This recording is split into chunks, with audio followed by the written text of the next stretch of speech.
In a fortress in the south of the Flavit city, a group of high-ranking soldiers and military officers were discussing amongst themselves. Thud! A loud thud was heard in the room as a middle-aged man donned in high-quality and well-crafted white armor banged his fist on the table. How the hell did this happen? There are a total of 26 bodies now. The first time could be considered luck, but yesterday there were even more victims despite putting the city under surveillance. And how's that Azrael killing so many people in a single night who are far away from each other's location? Asked the fully armored man. Captain Nordak, we think that it's not done by one person but an entire group. Because the way these murders were committed without causing any commotion or alerting a single guard on duty. Even if he is an assassin, it won't be easy to kill so many people in a single night. Besides, one would need to be a mage to create a silencing barrier to prohibit any noise to leak out of the scene, and an experienced assassin to land the killing blow by surprise, said one of the elderly men sitting on a chair next to the captain's table. Suddenly, a young black and long-haired woman interjected. If I may, Captain, we found that there was no sign of struggle at the crime scenes. It was just one quick attack to either heart or neck, and that too came from the front and not the back. All the cases indicate that the victim actually saw the killer coming in front of them and still they died without a chance to resist at all, said the woman. Lieutenant Beatrice, if what you say is true, then we have a problem. The killer may be someone extremely experienced at killing and also is too strong. Maybe at the peak master rank. For now, he's only killing the low-life criminals. But if this continues, everyone in the city will laugh at us. And you too know what will happen if Commander decides to intervene, said the captain of city guards. The lieutenant's face turned grim and looked horrified just by the mention of their commander. Yes, Captain. I'm tightening the security via adding 100 more soldiers. But I want to suggest that we put on a curfew at late night, said the black-haired woman. And create panic as well as mass hysteria? Doing that will only give this guy more attention via acknowledgement from the people. Pretty sure this psycho only wants reputation just like all those nut jobs we've dealt in the past, said the captain and refused firmly.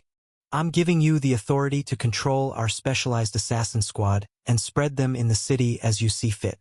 I will try to convince the upper management that everything is under control in the meantime, said the captain, and issue an all-out hunt order for Azrael. Anyone offering reliable intel on him would be rewarded with 5,000 gold dramas. Ordered the captain. Understood. I will not disappoint you, sir, said the woman and saluted. On the opposite side of the city, a man was stuffing his mouth with delicious barbecued meat and aromatic wine. The nearby people were looking at this man as if they saw a filthy beggar eating in a restaurant for the first time. More. Bring me your other special dishes, ordered the young man and gulped the wine. It was none other than Khan, who was eating in a high-end restaurant without any restraint or table manners. He was now filthy rich after yesterday's transaction with Nicola. So he naturally wanted to celebrate it and hence came to this high-end restaurant which was comparable to a 5-star hotel on Earth. The food was beyond anything he ate in his previous life. Everything was so perfect and well-cooked while savoring the flavor of the base ingredients. It was so delicious that Khan forgot about holding back and ate like a hungry wolf. After yesterday night's performance, the name of Azrael was the talk of the entire city. No matter where he went, everyone was talking about the newly committed murders.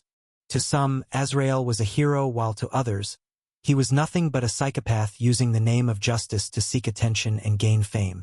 As for Khan, the real Azrael, he was just happy by the fact that he killed 3 more people from his contract yesterday night. 3 of them often made business deals with Stragaber's family and played a major part in the family's income source. This was like hitting a nail right in the center of your eyebrows. To make matters worse, Khan also looted all the fortune these people had stored up in their space rings, treasury va warehouses. His current worth was 83,000 gold coins. And that's why Khan was spending money in such a frivolous manner. He was certain that his current worth would make him one of the top 500 richest people in the city. Since Khan was no Robin Hood, he didn't feel guilty after looting his targets and keeping all the money to himself.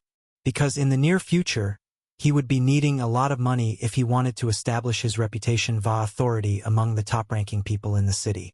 By now, according to the rumors that spread in the city, Azrael was actually a vengeful ghost of a man who died because of such criminals va never received justice in the city. Some saying that he was a savior who was going to get rid of all the criminals one by one. Many of the common folks were already seeing him as a hero because it was the normal citizens who were affected by the crimes and oppression the most. So finally someone taking out the scum of the society gave them a lot of relief instead. Khan decided to visit the dungeon again today and test his strength and newly created skills. He also had to test the hive mind skill and raise the levels of his new army. Khan's main objective wasn't just to raise his levels or gain abilities anymore. What he wanted was to fight the strongest and reach a level where nobody in this city could make him feel threatened or have the ability to kill him. By now, Khan had the general idea that even someone as strong as Stragaber or Arkham would be at best level 55. Probably Solomon Va, some top-ranking military Va government officers were the only ones past that level.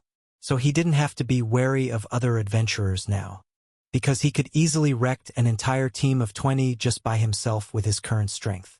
Still, he wasn't comparable to someone at Grandmaster rank even if he had the advantage of levels and attributes.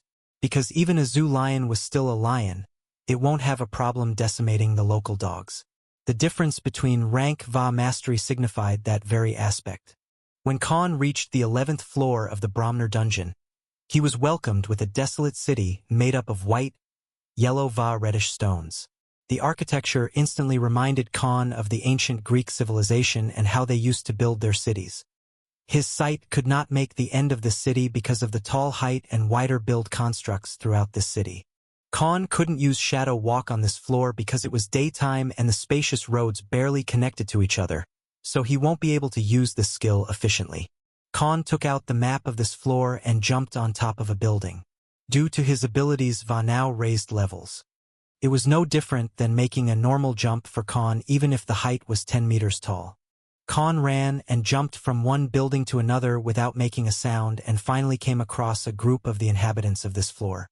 Khan was amazed at the build of these resilient and incredibly strong creatures who had wiped out hundreds of teams in the past 3 decades and barely 10 teams were able to clear this floor. Because the creatures in front of Khan didn't just have giant bodies. They also had incredibly thick hide, blunt weapons in their hands that could sweep 3 to 4 people in a single swing. The defensive abilities and physical resilience towards magic these creatures had made it incredibly hard to hunt these monsters even if you had a large number of people with you. Every step taken by these massive monsters sent waves through the ground and shook the surrounding with their stomps. As for the description of these creatures, 7-meter tall body, bare-chested and arms as big a tree trunk, 2 sturdy and pointy horns with a head, legs and hooves of a bull. The creatures that stood in front of Khan were none other than the nightmares of every adventurer. The Minotaurs. The group of 3 giant Minotaurs was keeping a guard on the city streets and taking a stroll to keep an eye out. Khan was crawling on top of a building roof, trying to avoid the gaze of this group. He was currently thinking of a plan to take out these Minotaurs one by one. Every single one of these creatures was too big in size and also had highly defensive abilities that made it even harder to kill. Soon, he noticed a pattern between these Minotaurs. One would check the end of the street while the other 2 took turns in checking the other end. Khan was waiting for an opportunity to take out the one who would be alone in the middle of their guard post so he could distract it when the others were away. A few minutes later, when the one Minotaur was alone while the other 2 went to check the ends of the street as part of their routine, Khan jumped down and hid behind a big and sturdy stone wall. Phew! Khan whistled and the Minotaur on the guard finally felt like it heard something. And just as Khan had expected, it followed the noise. Khan had merged himself with the shadow behind the wall using Shadow Walk, so the giant monster didn't notice him. As soon as its back turned towards Khan, he jumped out of the shadow and from his own shadow 3 more figures jumped out the next second. Unlike before, Khan no longer needed to verbally command his subordinates to come out of his shadow. Thanks to the hive mind ability he got from synthesis, he could telepathically command them and they'd react as per his will without needing a verbal order. The 3 figures were none other than Omega, Blackwell Vasseril. Just as their footsteps made noise, The lone minotaur looked their way and was alerted of the enemy's presence. It roared loudly and stomped its leg on the ground, trying to alert the fellow guards, but it noticed that even after its roar and heavy stomp, there was no sound coming out from its mouth or a single vibration from the ground. Just then, it noticed Cyril, who had a black mage staff in his hand and a faint blue barrier surrounding their location. Silence barrier. It was a mage-exclusive skill that could only be performed by an intermediate rank mage. Cyril, who was created from the bodies of a mage Va summoner class, had inherited this skill. The moment they jumped out of the shadow, he had cast the silence barrier and removed any sound from their surrounding. The Minotaur roared again, albeit producing no noise. Omega and Blackwell charged at this lone Minotaur and clashed with it using their bodies. Blackwell used his Knight's Taunt and Templar's Will to enrage the giant bull creature, and banged his sword on the big shield he was holding in his left hand. The Minotaur was instantly enraged and focused its attention. Omega attacked with his sharp claws on its legs, trying to make it fall on the ground. The Minotaur quickly swung the giant wooden club it had to guard against the attack. Blackwell used the Knight's Charge and hit its back and throwing it out of balance. Omega, on the other hand, used this opportunity and used Shredder claws on its head to disorient it and blur its vision. The Minotaur lost its balance and fell on the wall on its right-hand side. Thanks to the silence barrier, not a single sound was heard. The giant body was the Minotaur was now under the rubble of large and heavy stones from the wall and was trying to get out of it. At this very moment, a small figure of a man jumped on its chest and a jet stream of greenish liquid was thrown in the eyes of the Minotaur, instantly melting them away as the poison went inside its brain, and only the lifeless body of the Minotaur was left lying under that rubble. Phew! Barely made it in time. Khan spoke to himself and mentally ordered his subordinates to hide in his shadow again, because this was the best strategy he could come up with given his current situation. Taking out the enemy one by one without being noticed was his best approach because in a group, these Minotaurs were hard to deal with. Khan, the other hand, found this method viable because there wasn't any way he would be able to kill these monsters without causing a commotion and alert its nearby allies. Because from what he had read, in the entire history of this floor, hundreds of teams failed because of the same reason. Just one Minotaur was strong enough to take on 5 to 6 people by itself, and they'd always create loud roars and noises during a fight. And as more Minotaurs joined the fight, the more difficult it would be to kill them. Even an intermediate master rank swordsman like Khan would have a hard time killing a single one of these creatures in a one-on-one fight. So Khan used the numbers and his strong fighters to catch it off guard, and deal damage while using silence barrier to prohibit any sound leaking out so no enemy would be alerted. He too could cast the silence barrier, but it needed the caster to stay at the same position and put all of their focus on keeping the barrier functioning. Hence he used Cyril for this job while he dealt the finishing blow with his poison acid, which can quickly take out a fallen enemy in a matter of seconds. The Grandmaster rank poison acid ability he had gained after absorbing the legendary Sommer's body indeed lived up to its reputation. Khan soon noticed that the other Minotaur was coming back from its stroll, and now, he didn't have any more time to absorb the body and abilities of this dead Minotaur in front of him. Khan repeated the same process for the remaining Minotaurs on guard and caught them off guard just like this one. Soon he had 3 dead Minotaurs in front of him. He started using ability absorption divine ability on these bodies and absorbed their abilities Va skills. System. Show me the abilities Va skills. Khan commanded the system to check the new skills. The host has acquired the following abilities Va skills. Magic Resistance, D rank, passive. Allows the host to create a physique resistant towards magical attacks and damage. Health Recovery, C rank, passive. Enables the host to recover the health at a small rate. Minotaur Might, D rank, active. Greatly increases the host's physical strength for 20 seconds. The host has acquired the Minotaur bloodline. Current bloodline purity, 8%. Ha! I guess the small fries are small fries in the end, said Khan and put his hands on the remaining 2 dead bodies of the Minotaurs. Merge! Khan ordered and started the synthesis. I'm just 3 minutes. He welcomed a new ally who was a meter taller Va twice stronger than its predecessors. You're now part of the Legion. said Khan, and the new subordinate bowed in front of Khan and entered inside his shadow. For the next 5 hours, Khan covertly repeated the same process on the small groups of minotaurs he found and killed them one by one, whittling down the enemy numbers. He now had 30 minotaur subordinates in his legion. All of them were elite rank monsters.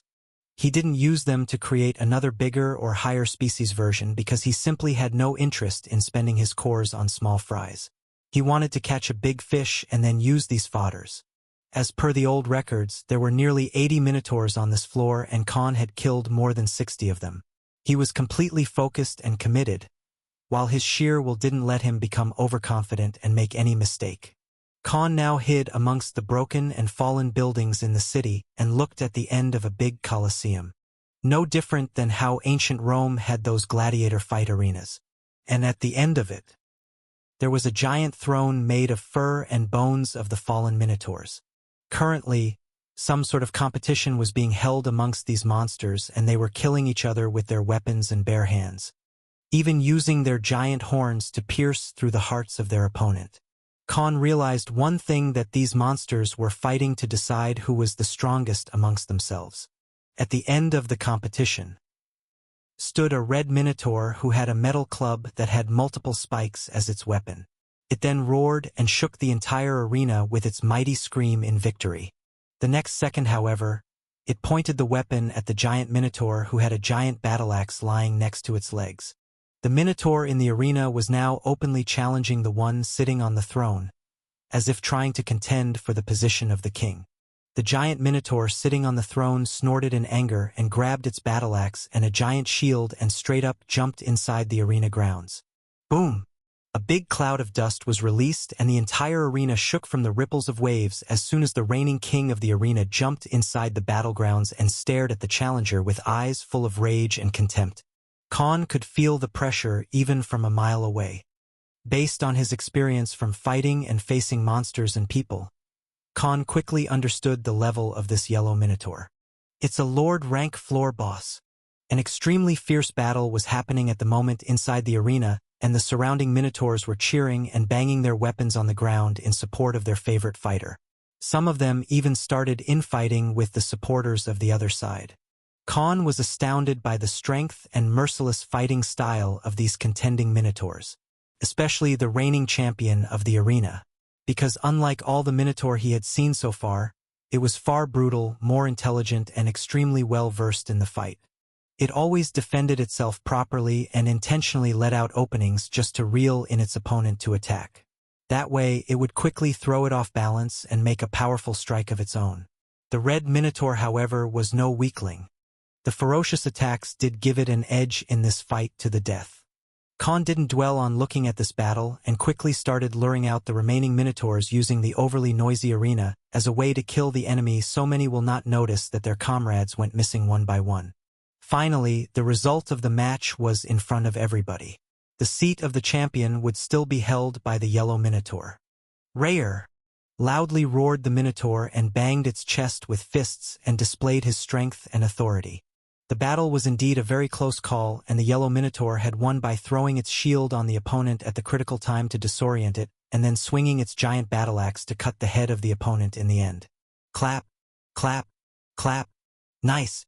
Thanks for being such a showman, joked Khan as his voice spread in the entire arena. He was currently sitting on top of a slab-like structure just above the throne of the yellow minotaur. "A human? How did you get inside here?" growled the minotaur. "Don't worry. I made sure no one disturbs our little chat," spoke Khan without any worries. He wasn't surprised to see the minotaur speaking because even the half-lord rank silver kobold spoke, so why couldn't a lord rank minotaur? The next second, he jumped inside the arena and stood before the giant yellow minotaur, taking his sword out of his space ring and pointing it towards the reigning champion. "Care for a battle?" asked Khan and let out a slight smirk. "Ha ha ha. You seem quite foolish for a human, even though I don't need it. Can't you see that you're surrounded by me and my kin? How do you plan to leave this place alive?" "Ha ha ha," bellowed the minotaur in mockery. The fellow minotaurs then started laughing and grumbling as well. "I guess you're right. How about we make sure that no one disturbs us? Proposed Khan, and suddenly dozens of black figures started jumping out of his shadow. Thud, thud, thud. One by one, many giant figures landed on the ground of the arena and started filling in this wide space which neared about 200 meters in total length. What is this?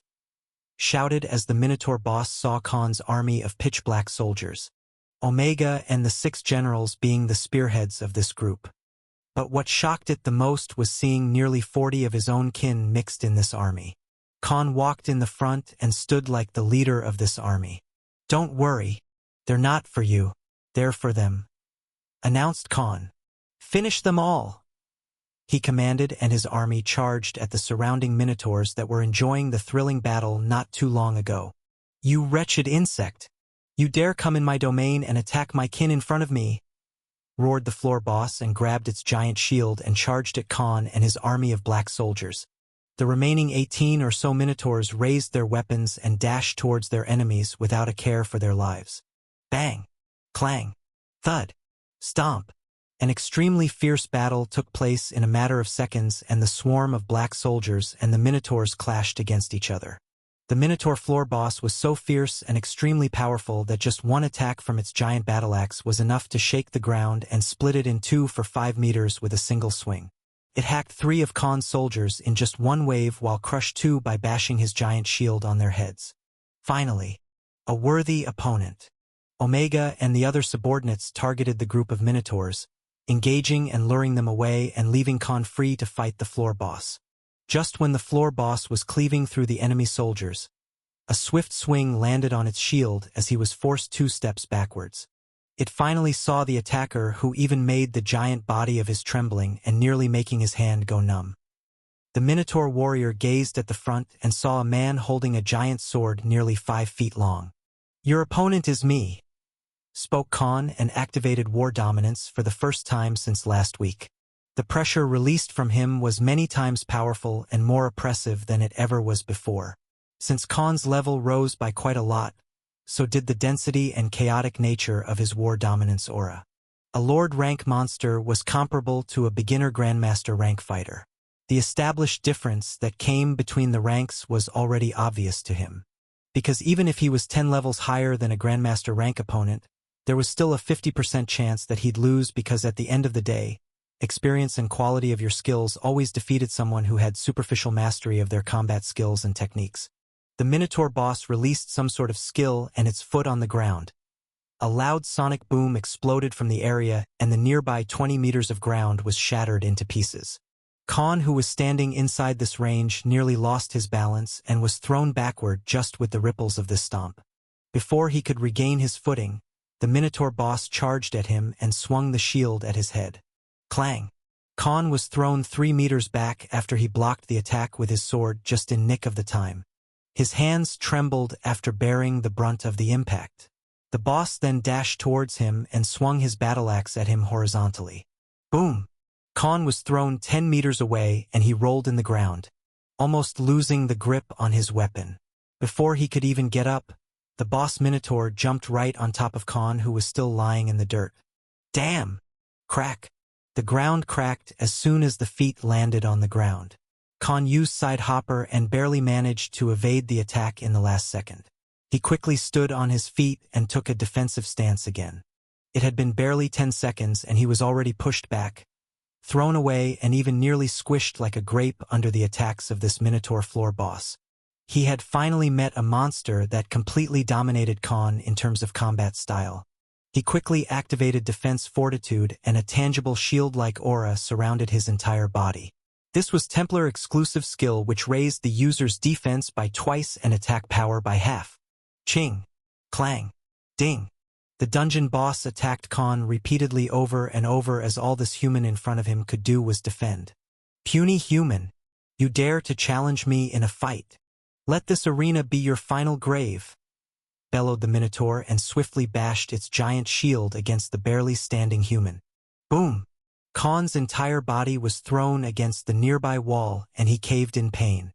His bones felt like they nearly cracked from the impact. Blurg! Khan coughed a mouthful of blood as his body fell on the ground, barely managing to lift his head as his eyes blurred and nearly losing his sight. A stun skill? He questioned as he felt some sort of status effect affecting his body. At this moment, the battlefield was no different than a pool of blood. The red and black blood filling the surrounding area far from where Kanva the floor boss were fighting. Baha! Screamed the last surviving Minotaur as Omega ripped its heart out with his claws and tore out a big check of meat from its neck with his large fangs. As the body landed on ground, he looked at the surroundings and found that all the remaining enemies were killed, while they had lost a dozen of their soldiers that were part of the Legion. His gaze quickly shifted towards Khan, his master. At this moment, Khan was defending and being pushed back by the attacks of this dungeon floor boss. Omega quickly dashed towards the Minotaur to protect his master. Currently, he was the only one amongst Khan's soldiers who could fight this dungeon floor boss on even terms. "Don't interfere!"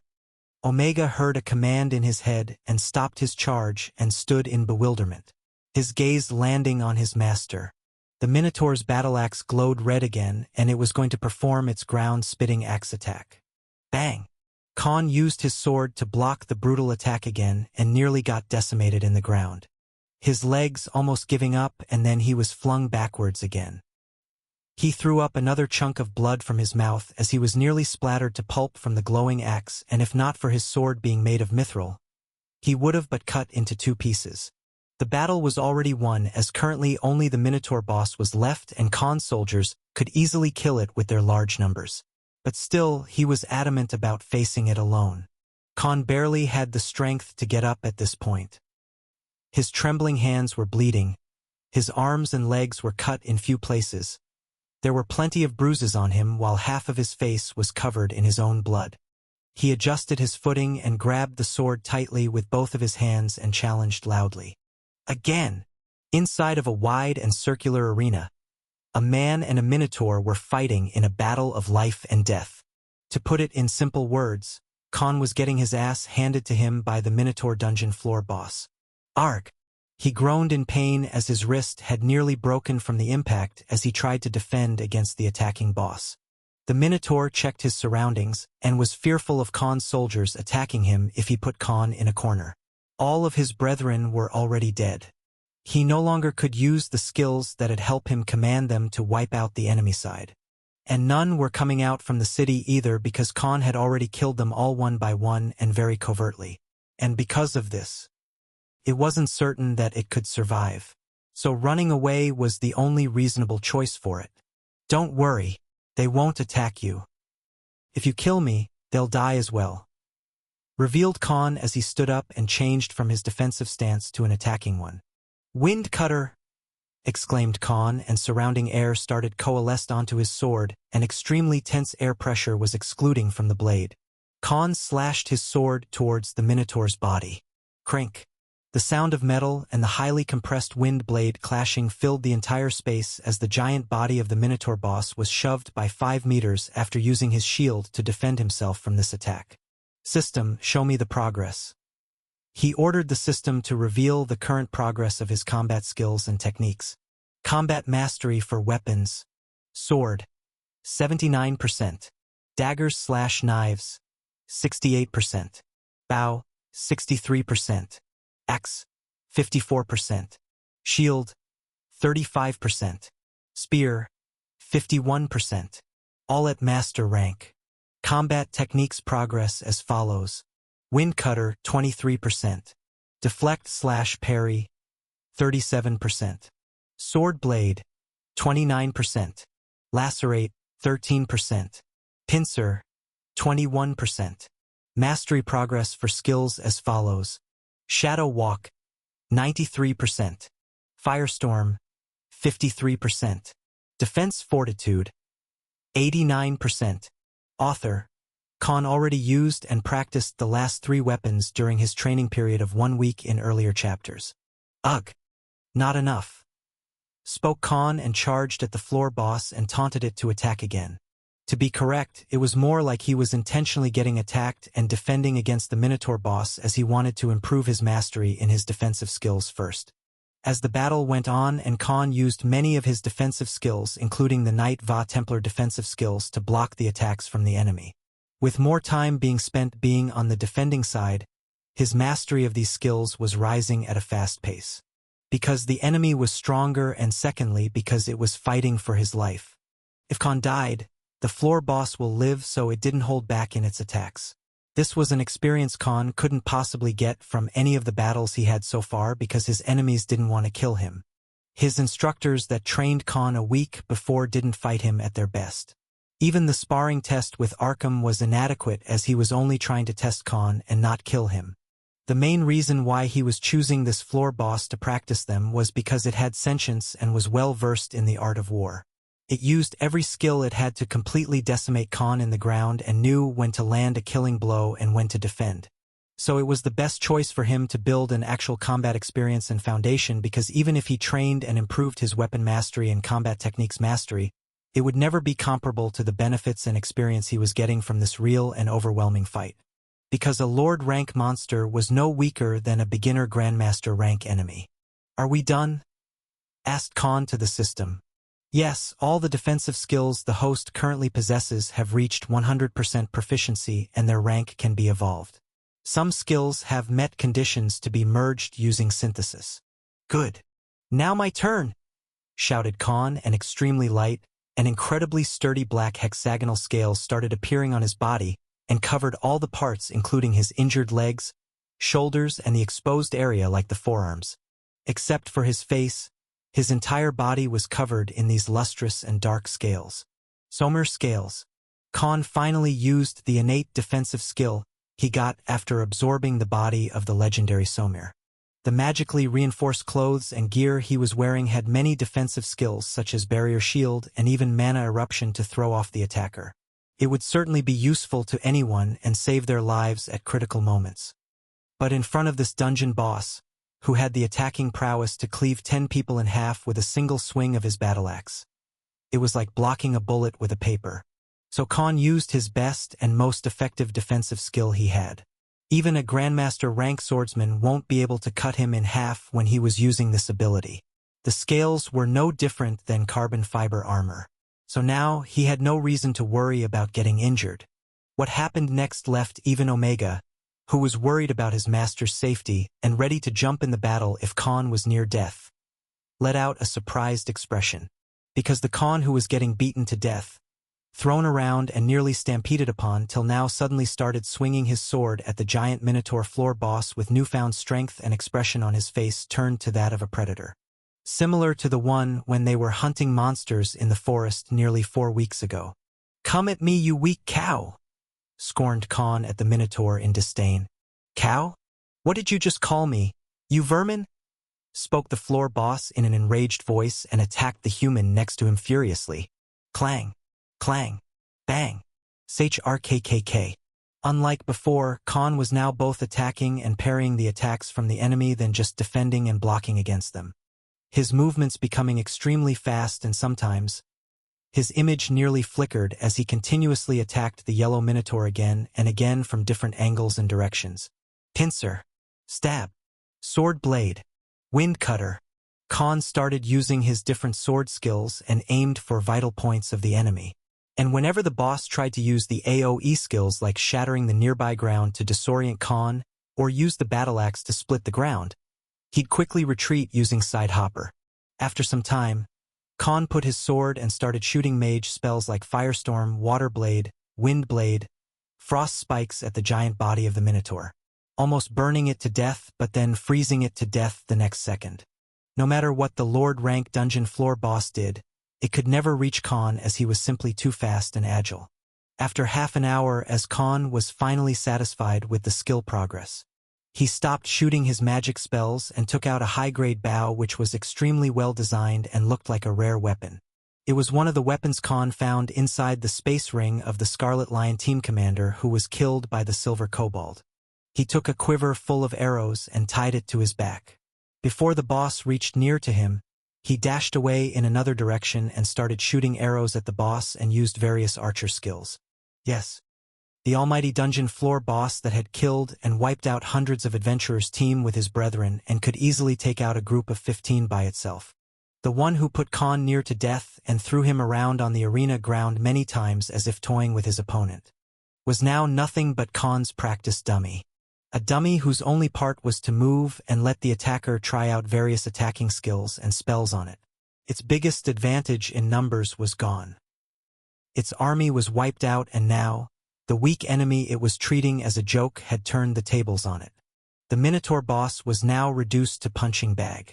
After another hour, as soon as Khan had completely raised his mastery in various weapons except daggers to 100%, he let out a content sigh.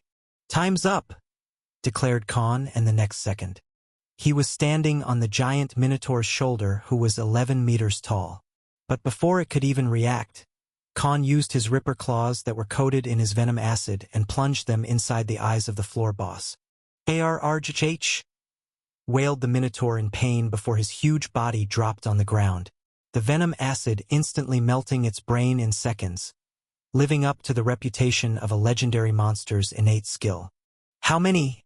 asked Khan to Omega. 14, my master. 3 of them were the Minotaurs you created," replied Omega. Khan nodded in response. Omega's speech was getting more coherent very quickly, and he was gaining proper intelligence.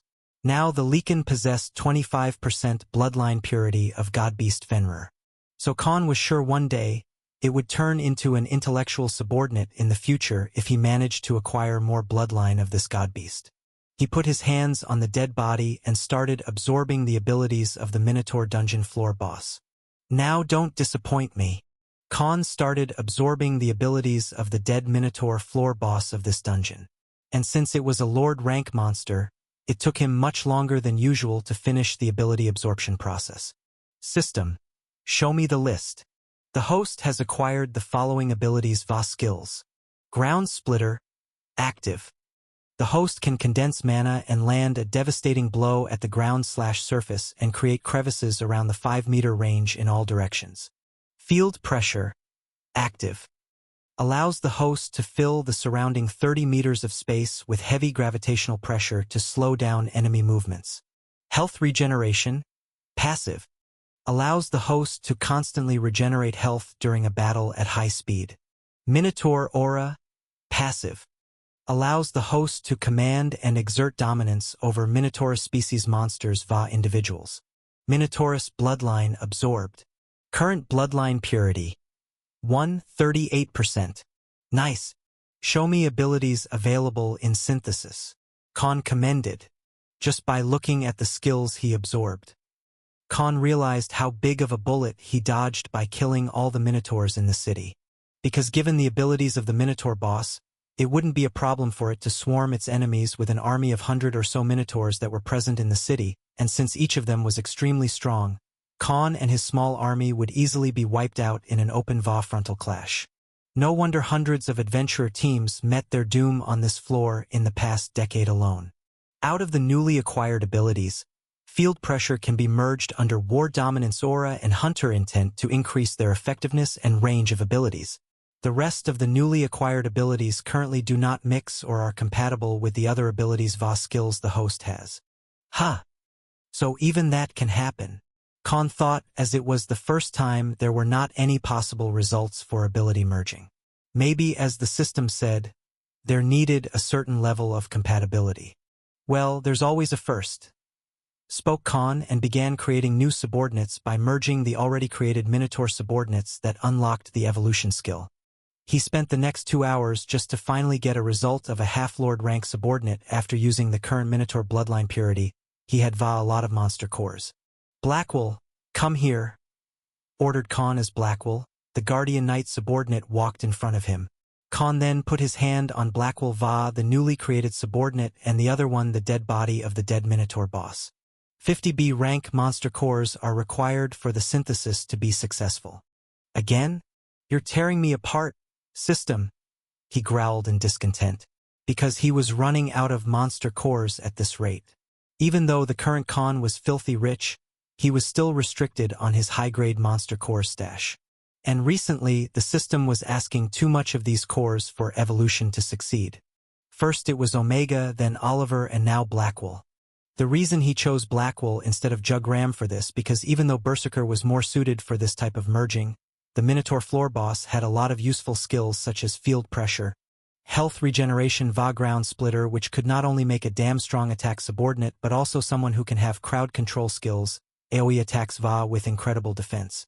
That was basically the definition of a great tank in a team formation. Because even Omega was only good at dealing damage and dodge quickly with his abilities Va stats, but his defense was average at best. And a team formation never works if you don't have a strong and powerful tank who can bear the brunt of devastating attacks and hold the line while other team members do the damage and chip out health from the enemy target. After spending an hour, the evolution for Blackwell was finally complete. Now he was even firmer, broader, and the 3-meter Guardian Knight was now 12 meters tall, more ripped in physique than the original body of the Yellow Minotaur. He didn't have a snout like the Minotaur, but a human face and horns were coming out of his head. Blackwell retained his human appearance, but his eyes completely turned red with no iris in them. Show me his stats. Following are the statistics for the subordinate named Blackwell. Name Blackwell. Species: Sega Minotaurus. Variant Minotaur. Evolution skill unlocked. Level can be upgraded through eating other monsters' Va cores. And rank can be upgraded with higher Va pure bloodlines of the same species. Rank: Lord. Level 58. Strength: 320. Agility: 210. Dexterity: 220. Defense: 658. Mana: 130. Ability Va Skin. Battle Roar. Allows the subordinate to stun anyone present in a 100-meter radius except the host Va fellow subordinates for 30 seconds. Ground Shatter. Subordinate can create a domain of shattered ground which can disorient enemies under a 30-meter radius. Axe Splitter. Condenses dense mana around the subordinate's weapon and allows to attack the enemies with an extremely powerful swing. Condition: only applicable on a battle axe weapon. Defense Amplifier. The longer the subordinate defends against an enemy, the more defense will increase in a set amount of time. The subordinates can also grant twice the defense for 5 nearby subordinates. Health Reserve. When health is closer to depletion, allows the subordinate to instantly recover 30% of maximum health. Motherf. Khan gasped in bewilderment. Too strong. Blackwell was now too strong. Plus he gave a lot of defense buff to other teammates as well. He was like the ultimate tank unit Khan always had seen in RPG video games. Blackwell, take the axe and the shield. He pointed at the weapons of the dead floor boss, and gave Blackwell an extremely heavy and high-quality black armor he had in the new space ring that looked like made from a high-rank monster with incredibly thick hide and armored body parts no different than a metal. Blackwell now looked like a Death Knight from those RPG novels. Rather than a subordinate, he looked more like a dungeon boss himself. Author, reference arts for Blackwell in the chapter comments. After letting out a content sigh, Khan moved to the remaining 5 or so dead bodies of the Minotaurs. They were still intact and started cutting them in various places with his sword, making deep injuries. After he was done, he put them in his new space ring. He didn't spend time creating new subordinates. Rather, he had a use for these. It was already close to the evening when Khan returned to Flavit City. But rather than going back to his current accommodation, Khan decided to visit the Adventurer Association. And as expected, he met with Malcolm first on the counters. The hall was currently full of hundreds of people who were returning from their hunts and submitting their quests and other commission works to receive their pay. Haven't seen you in a while, kid. Thought you were already killed inside a dungeon. Ha ha ha, joked Malcolm as he was pleased to see Khan alive and kicking. Unlike certain someone here, I'm too young to die. Ha ha, replied Khan sarcastically. Say that again. Malcolm's eyes turned somber. Nothing. I just wanted to sell some monster bodies to the association. They're all intact, so we'll need your people to carry them. Huh. How many? And how big can they be? Asked Malcolm curiously. Why don't you see yourself? Said Khan and walked into the center of the hall. All of you listen. I need you to quickly move away and leave the middle of the hall empty. Don't say I didn't warn you. Loudly shouted Khan and instantly gathered the attention of hundreds of people standing in the main hall. Oi! Who the hell do you think you are? Shouted one of the people in the hall. Nobody listens to warnings anymore, I see. mumbled Khan as activated his war dominance aura, quickly filling the entire hall under an extremely fierce and dense aura. Khan noticed that the gravitational force exuded by his aura was now 50 to 70% more than before. He realized it was because he absorbed the skill of the Minotaur boss. People started to stumble on their steps, and some even fell right on the ground because they simply couldn't handle this pressure. Khan now looked extremely domineering, as if a tiger was standing amidst a group of rabbits. He wasn't releasing any killing intent, but everyone felt like they were currently facing the Grim Reaper itself. He quickly deactivated the aura and spoke again. "Do I need to elaborate myself again?" The surrounding people in the hall quickly cleared off the middle of the hall and stood on the sides like obedient children. Because at the end of the day, the one with the biggest fist made the rules. That was exactly the type of life they lived in this profession. "Kid, what exactly did you bring?" Malcolm asked as he was unaffected by the aura since Khan specifically did not let it affect the middle-aged receptionist. "This," said Khan and raised his hand upwards, and a giant body of horned creature came out and landed in the middle of the hall. Thud. Speechless. The entire crowd was shocked. Even Malcolm felt like he had lost his ability to think. "A Minotaur. It's a goddamn Minotaur." Finally, a veteran adventurer among the crowd shouted in surprise. "Kid, where did you find this?" Malcolm asked as his mouth stuttered in shock. "What do you mean by finding it?" "I killed it," replied Khan with a grin on his face. "Don't lie, brat. No one can take down a Minotaur alone. You need 5 to 6 people to kill one. Either you already found a dead Minotaur on lower floors or you killed it by luck," bellowed a mage in the crowd. "By luck, you say? Then how about this?" Smirked Khan and used his space ring again. Thud. Another giant body of a Minotaur dropped as hundreds of people present in the hall gasped in surprise. Thud. Another one. Thud. Another one. "What the hell?" screamed a tigerkin in the crowd. Thud. DJ Khaled. Another one. As the 6th dead body dropped out of his space ring. Khan finally stopped and looked at Malcolm and asked in a smug voice. "So, do you have enough money to buy them?" The Adventurer Association main hall was currently filled with loud gasps and whispers, none believing what was in front of them. "Impossible!" shouted Malcolm in denial, as never in his wildest dream did he imagine someone like Khan being able to kill 6 giant Minotaurs. Even a group of 30 won't be able to take them out together in a fight. "Do we have a deal?" asked Khan as if he was in a hurry. "Wait, I don't think we have enough. I'll have to talk with the president." "Stay here," said Malcolm and ran upstairs hurriedly. Khan already expected this type of reaction from the middle-aged receptionist because, as per his knowledge, Minotaurs were one of the most sought-after monsters in any place because of various uses and rarity of the materials one could salvage from the dead bodies. Their blood was actually a very important ingredient in high-grade health recovery potions and various alchemy recipes. Their hide and fur were used in making light and highly durable armors and clothing, especially fancied by the truly rich people. Their horns could be used to make rare quality weapons such as sabers and daggers, while the bone marrow was used in high-quality medicines used to cure impotence or reinvigorate someone's little friend. And many rich people liked to boast a head of a Minotaur hung in their mansions. Each body was no different than a small fortune.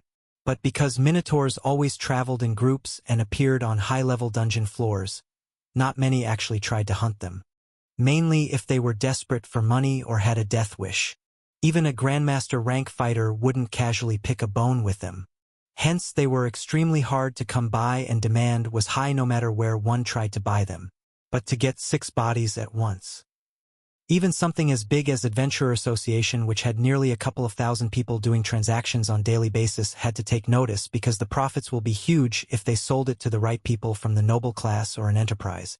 After half an hour, Malcolm finally returned, seeing that Khan was joyfully talking with other adventurers who were curious about how he managed to kill these Minotaurs by himself.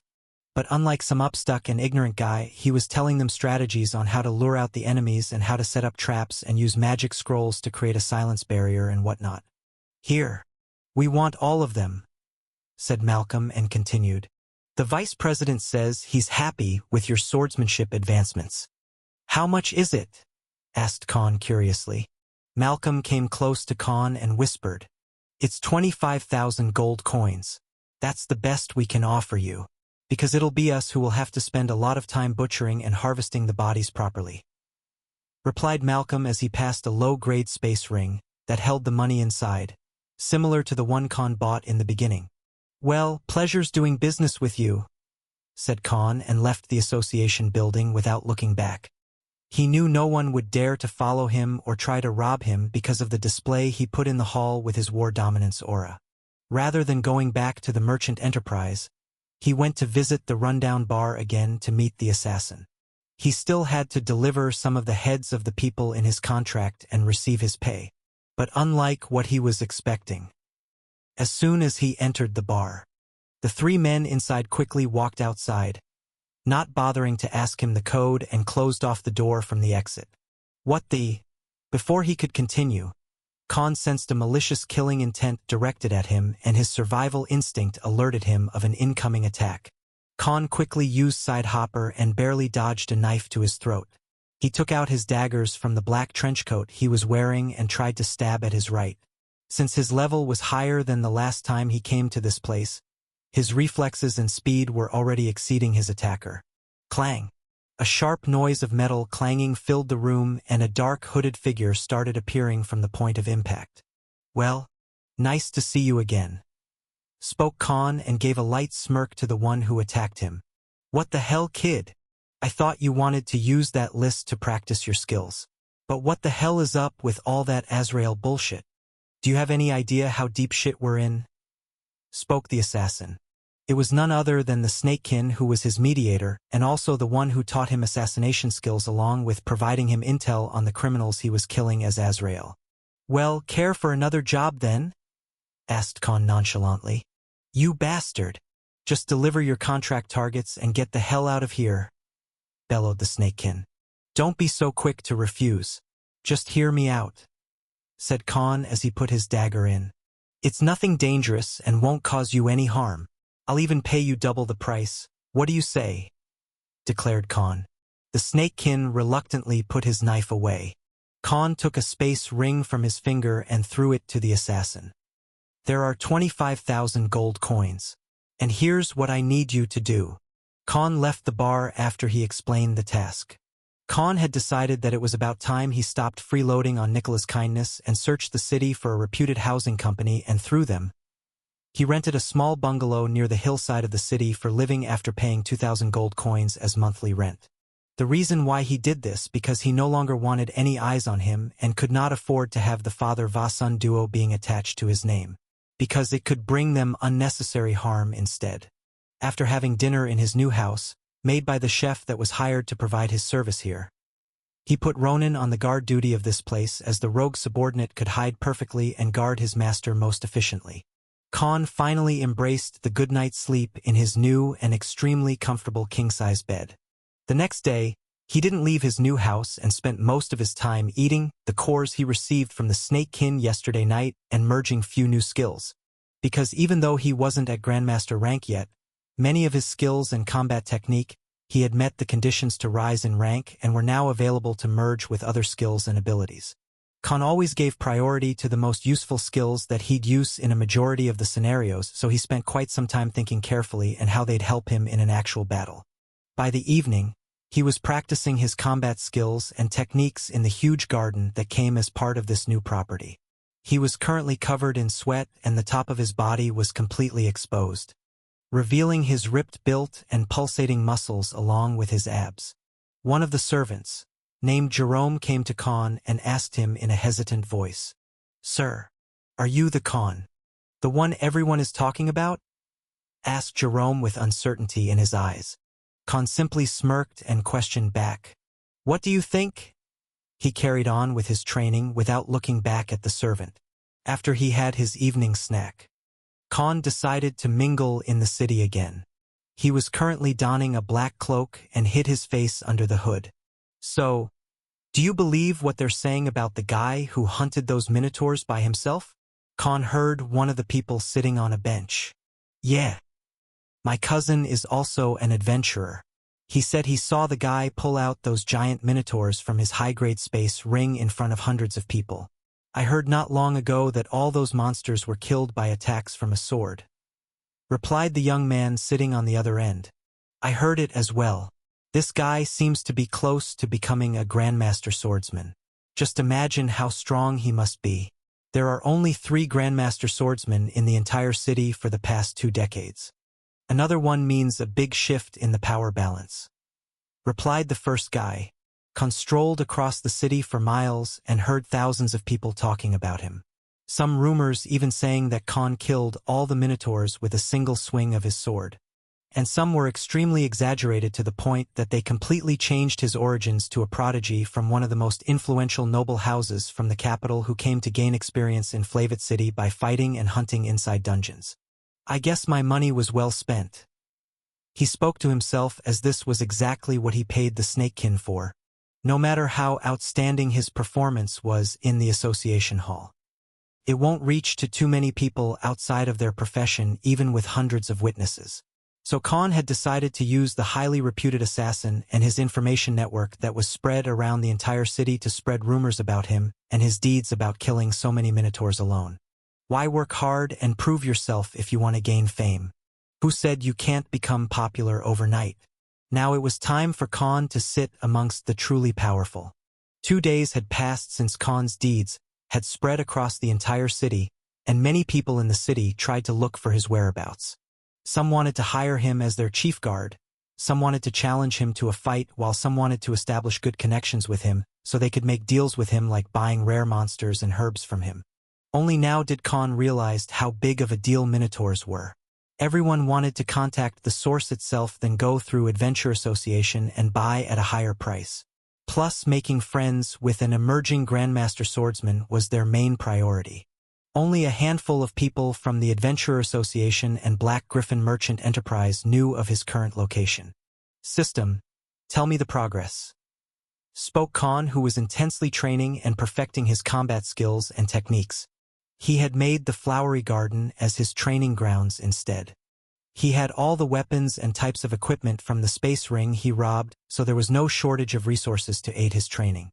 The host has achieved 100% weapon mastery in the following: sword 100%, daggers/knives 100%, archery/bow 100%, axe 100%, shield 100%, spear 100%, great sword 100%, cleaver 100%, saber 100%, hatchet 100%, throwing projectiles 100%.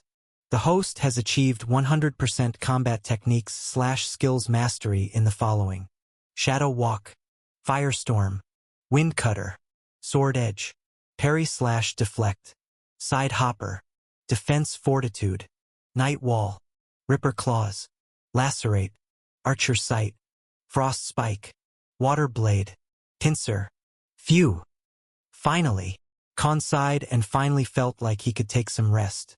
What's my current rank? How do I break through the Grandmaster rank?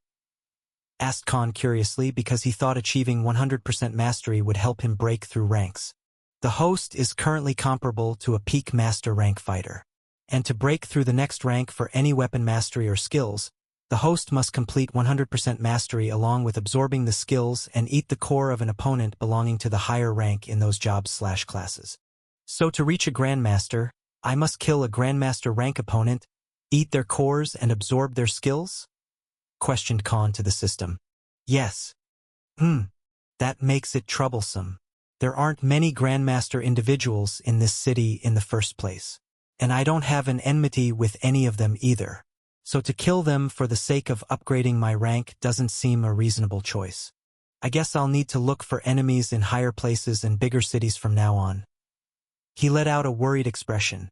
At this very moment, in the same fort in the south of the Flavit City, a meeting was held by high-ranking officers and some law enforcement authorities. I'm disappointed in you, Captain Nordak. It's been a week and you still haven't found who this Azrael is. It's a slap in our entire city security department, spoke a slim and old white lionkin elderly man. Please, honorable magistrate, Give me 2 more days and I'll definitely catch Azrael and bring him in front of you, spoke the middle-aged captain. I don't want to hear any excuses. You don't even have proper suspects about who could this Azrael be, reminded the old magistrate. If I may speak, honorable magistrate. Recently we did have a suspect who has caught our eyes. It's an adventurer named Khan. And according to the information we've gathered, this person has no prior information available about him except the fact that he once belonged to a mercenary group that was ambushed and killed by bandits close to the Abyss Forest. He was the only survivor who escaped in the forest and survived there for few weeks before appearing to save a merchant caravan that was ambushed by those same bandits, spoke a brunette woman clad in armor. She then continued her findings. And he's also the first one to pass a test conducted by the Grandmaster Magic Swordsman, Arkham Holland. He now works alone as per our information and is presumed to be a peak master rank swordsman. Based on the patterns Azrael does the killings, we assume that he is a peak master rank assassin himself. So we have some suspicion about this individual. The woman expressed her thoughts. Lieutenant Beatrice, one is a swordmaster while the other is an assassin. What's there to feel suspicious about? Since when has anyone managed to learn 2 different jobs and skills? Even someone like Arkham can only infuse some magic in his attacks and combat skills. And I'm friends with Solomon myself. If there was something wrong or suspicious about this guy, he would have at least sent me a message, scolded the old Lionkin magistrate. And I've heard the talks as well. He killed not 1 but 6 minotaurs himself. If he was Azrael, why would he display his strength to the public that could lead many suspecting gazes at him given the current situation? It's no different than blowing your cover by your own hands, emphasized the old Lionkin. At this moment, the Captain Nordak of the City Security Department interjected. Sir, I have some thoughts about this as well. One thing I noticed about both these individuals is how quickly they rose to fame and became the talk of the city. Even though I admit that killing that many minotaurs alone is indeed an accomplishment worth noticing. But don't you think it spread too quickly? Nobody gets that famous in just 3 or 4 days. Nobody, remarked the captain. Fine. I'm holding a banquet at my mansion tomorrow night. Send this Khan an invitation as well. Plus, Commander Strays will be present there as well. He could be our way to test whether this person is close to becoming a Grandmaster rank swordsman or not. And I'm certain many of the Powers Va factions would like to know that themselves, spoke the old magistrate cunningly. As you command, Sir Magistrate. We will also provide tight security in case Azrael decides to show up, said the lieutenant and bowed. Both the man and the woman along with other officers left the room. The old Lionkin leaned comfortably on his chair and rested his head. So, what have you found?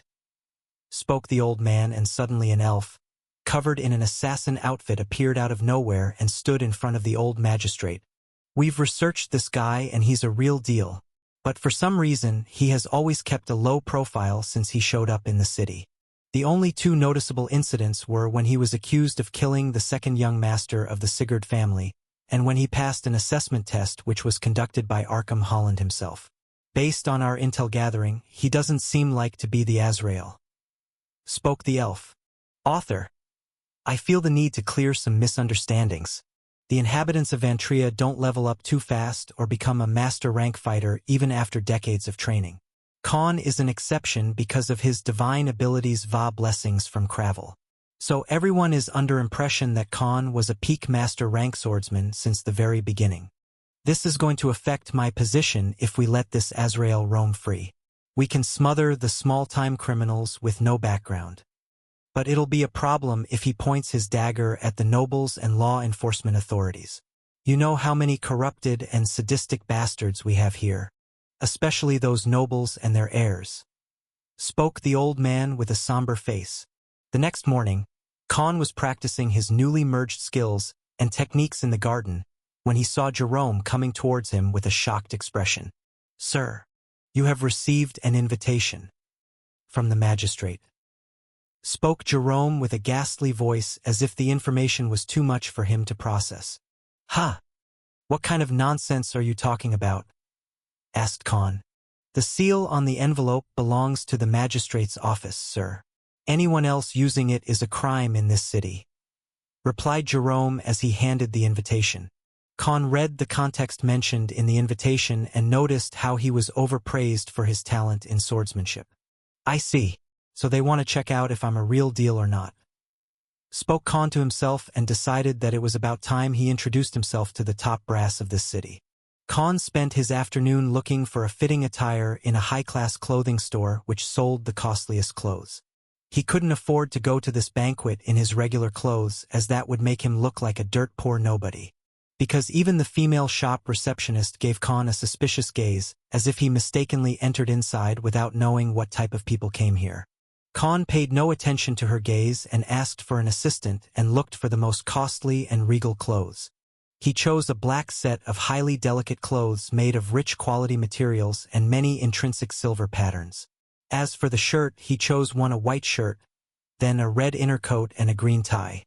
He handed 5,000 gold coins to the store manager and left the store, leaving everyone gobsmacked in his wake since none of them expected him to be this rich. As the nighttime came, he hired an extremely luxurious carriage and came to the magistrate's mansion. After handing out the invitation card and passing through the security, he finally entered the grand hall of the mansion. As soon as he entered inside, he saw a crowd of many people in flamboyant clothes talking and gossiping amongst themselves. The speaker on the side of the door announced his entrance to the crowd in a gentle tone. "Ladies and gentlemen, I introduce you to the famous adventurer of our Flavit city, Mr. Khan," said the speaker. Sudden gasps of surprise were heard from the crowd, and many eyes turned towards Khan and gazed at him with expectant eyes, especially the young and beautiful noble girls and women in the hall. The combination of this attire along with his handsome and charismatic appearance made Khan look no different an heir of a noble family. Too charming and elating for all of them, and his strong physique could be noticed even through his clothes. Under these curious gazes and expectant eyes, Khan spoke to himself. "Damn, I want to go home." Khan took a deep breath and entered the large hall. Although he was feeling awkward a bit inside, he still maintained his confident look and looked approachable. He grabbed a glass of wine and greeted the organizers. Unexpectedly, as soon as he entered and started to look around, some of the guests approached him and formally introduced themselves to Khan. Khan didn't have any problems getting mixed up among these reputed and influential people, as one would expect, because at the moment, his reputation was at its peak. "I've long heard the renounced name of yours, Mr. Khan, and I hope to cooperate with you on many things in the future if you have time," spoke one of the well-dressed guests who displayed proper etiquette and demeanor of a well-mannered individual. "Pleased to meet you as well, and I do appreciate you being direct about it than beating around the bush. I like such type of person the most," joked Khan and started a friendly conversation. As a grain of sugar was in front of them, many of the guests started swarming like a group of ants towards Khan and tried to make his acquaintance before others had a chance. Soon, there was one side of the hall that was filled with dozens of people making pleasant and praising remarks to Khan while he greeted them politely and replied with utmost respect like someone belonging to an aristocrat background. But to some younger men in the crowd, the sight was displeasing because who didn't like attention and gain recognition of the masses, especially for the ones belonging to the upper class of society. Something such as power, reputation, and respect is what they yearned for most. The nail hit the coffin when many young and beautiful girls, and some extremely gentle-looking women adorned in lavish clothes started paying attention to Khan and even gave occasional flirting remarks, praising his extremely masculine body and handsome face.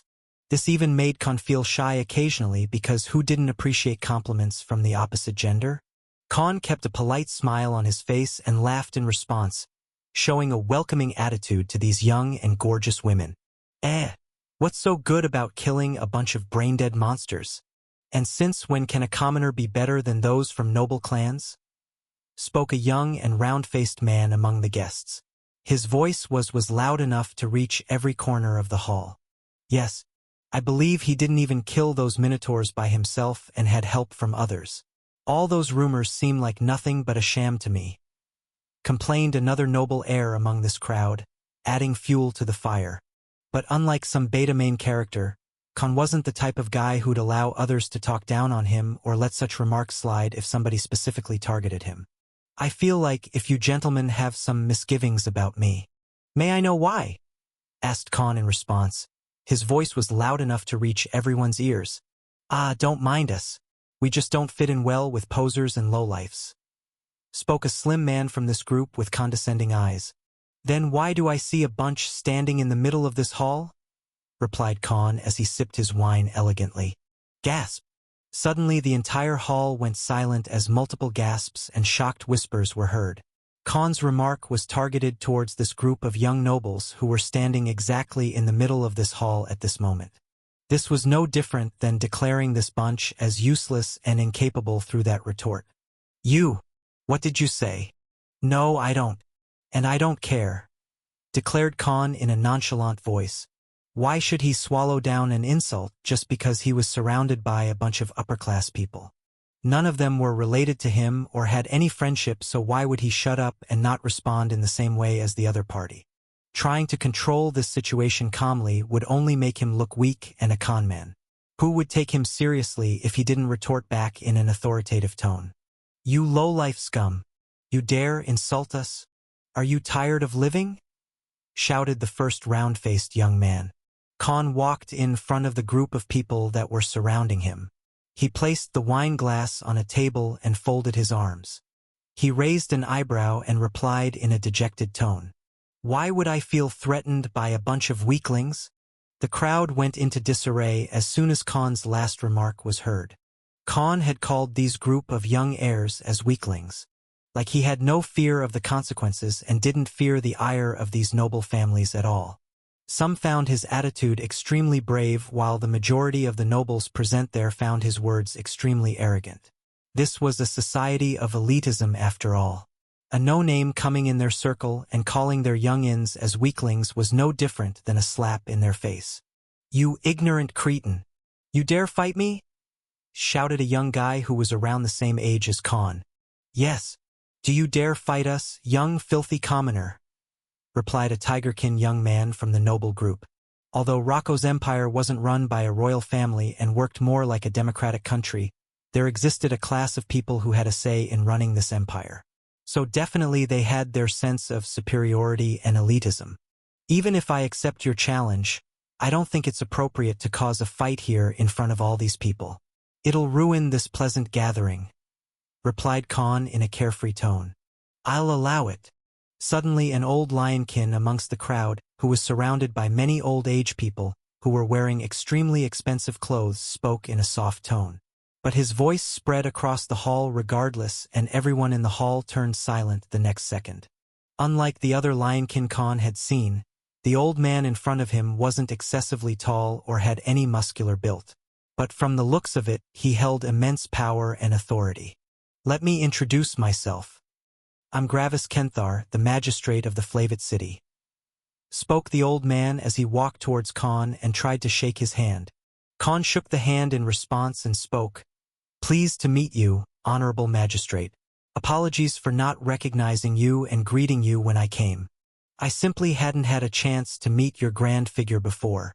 Khan spoke with a calm demeanor, looking completely unaffected by the magistrate's regal appearance. I too wished to meet such a promising talent such as you, Mr. Khan. Your grand and heroic deeds have reached my ears as well, replied the old man with a benign smile on his face. At this moment, a middle-aged man and a brunette woman dressed in formal military clothes walked and stood behind the old magistrate. They were none other than Captain Nordak and Lieutenant Beatrice. Yet none of them spoke a word and simply looked at Khan with discerning eyes. Since there seem to be some misunderstandings between you and these young men, why don't you display some of your skills to all of us? I'm certain that many of us would like to see them as well. Am I right, everyone? Spoke the magistrate and looked around the hall. Yes, we would love to see some entertainment as well. Spoke a noble from the present guests, and soon many others followed him. Some of the noble heirs belonged to the families of these nobles, and Khan calling them weaklings was also a disrespect towards their entire clan. So they too wanted to see him beaten and asking for forgiveness. Sure, let's take it to open space. It will give everyone a proper view as well. said Khan. Soon he and the group of noble heirs went outside in an open garden, followed by all the attendees. Khan stood on one side and the group of 8 heirs on the other side. They all took out their weapons. All of them seemed to be sword users for some reason. Khan found it reasonable, as swords were the most glorified weapons for the noble class and military ranks. Khan took out a wooden sword from his space ring. "Why aren't you using a real weapon? Are you afraid of something?" asked one of the heirs. "Yes, I'm afraid. Afraid that I might end up injuring you lot," replied Khan with an expressionless face. "You, let me go first. I'm going to teach this filthy scum some manners," roared a man and walked ahead of the group. "Wait," spoke Khan and put his left hand in the left pocket of his trousers while he pointed the wooden sword in the right hand at the group of young nobles. "I don't have all night. Let's finish it in one go," Khan said. "What do you mean?" asked the man who was about to fight Khan. Khan simply let out a smirk and replied, "Come at me." All at once. Total silence. Whether it was the group of noble heirs, the guests, or even the security personnel. Everyone stood rooted to their spot after Khan's declaration. All at once? Was he looking down on the opponents too much?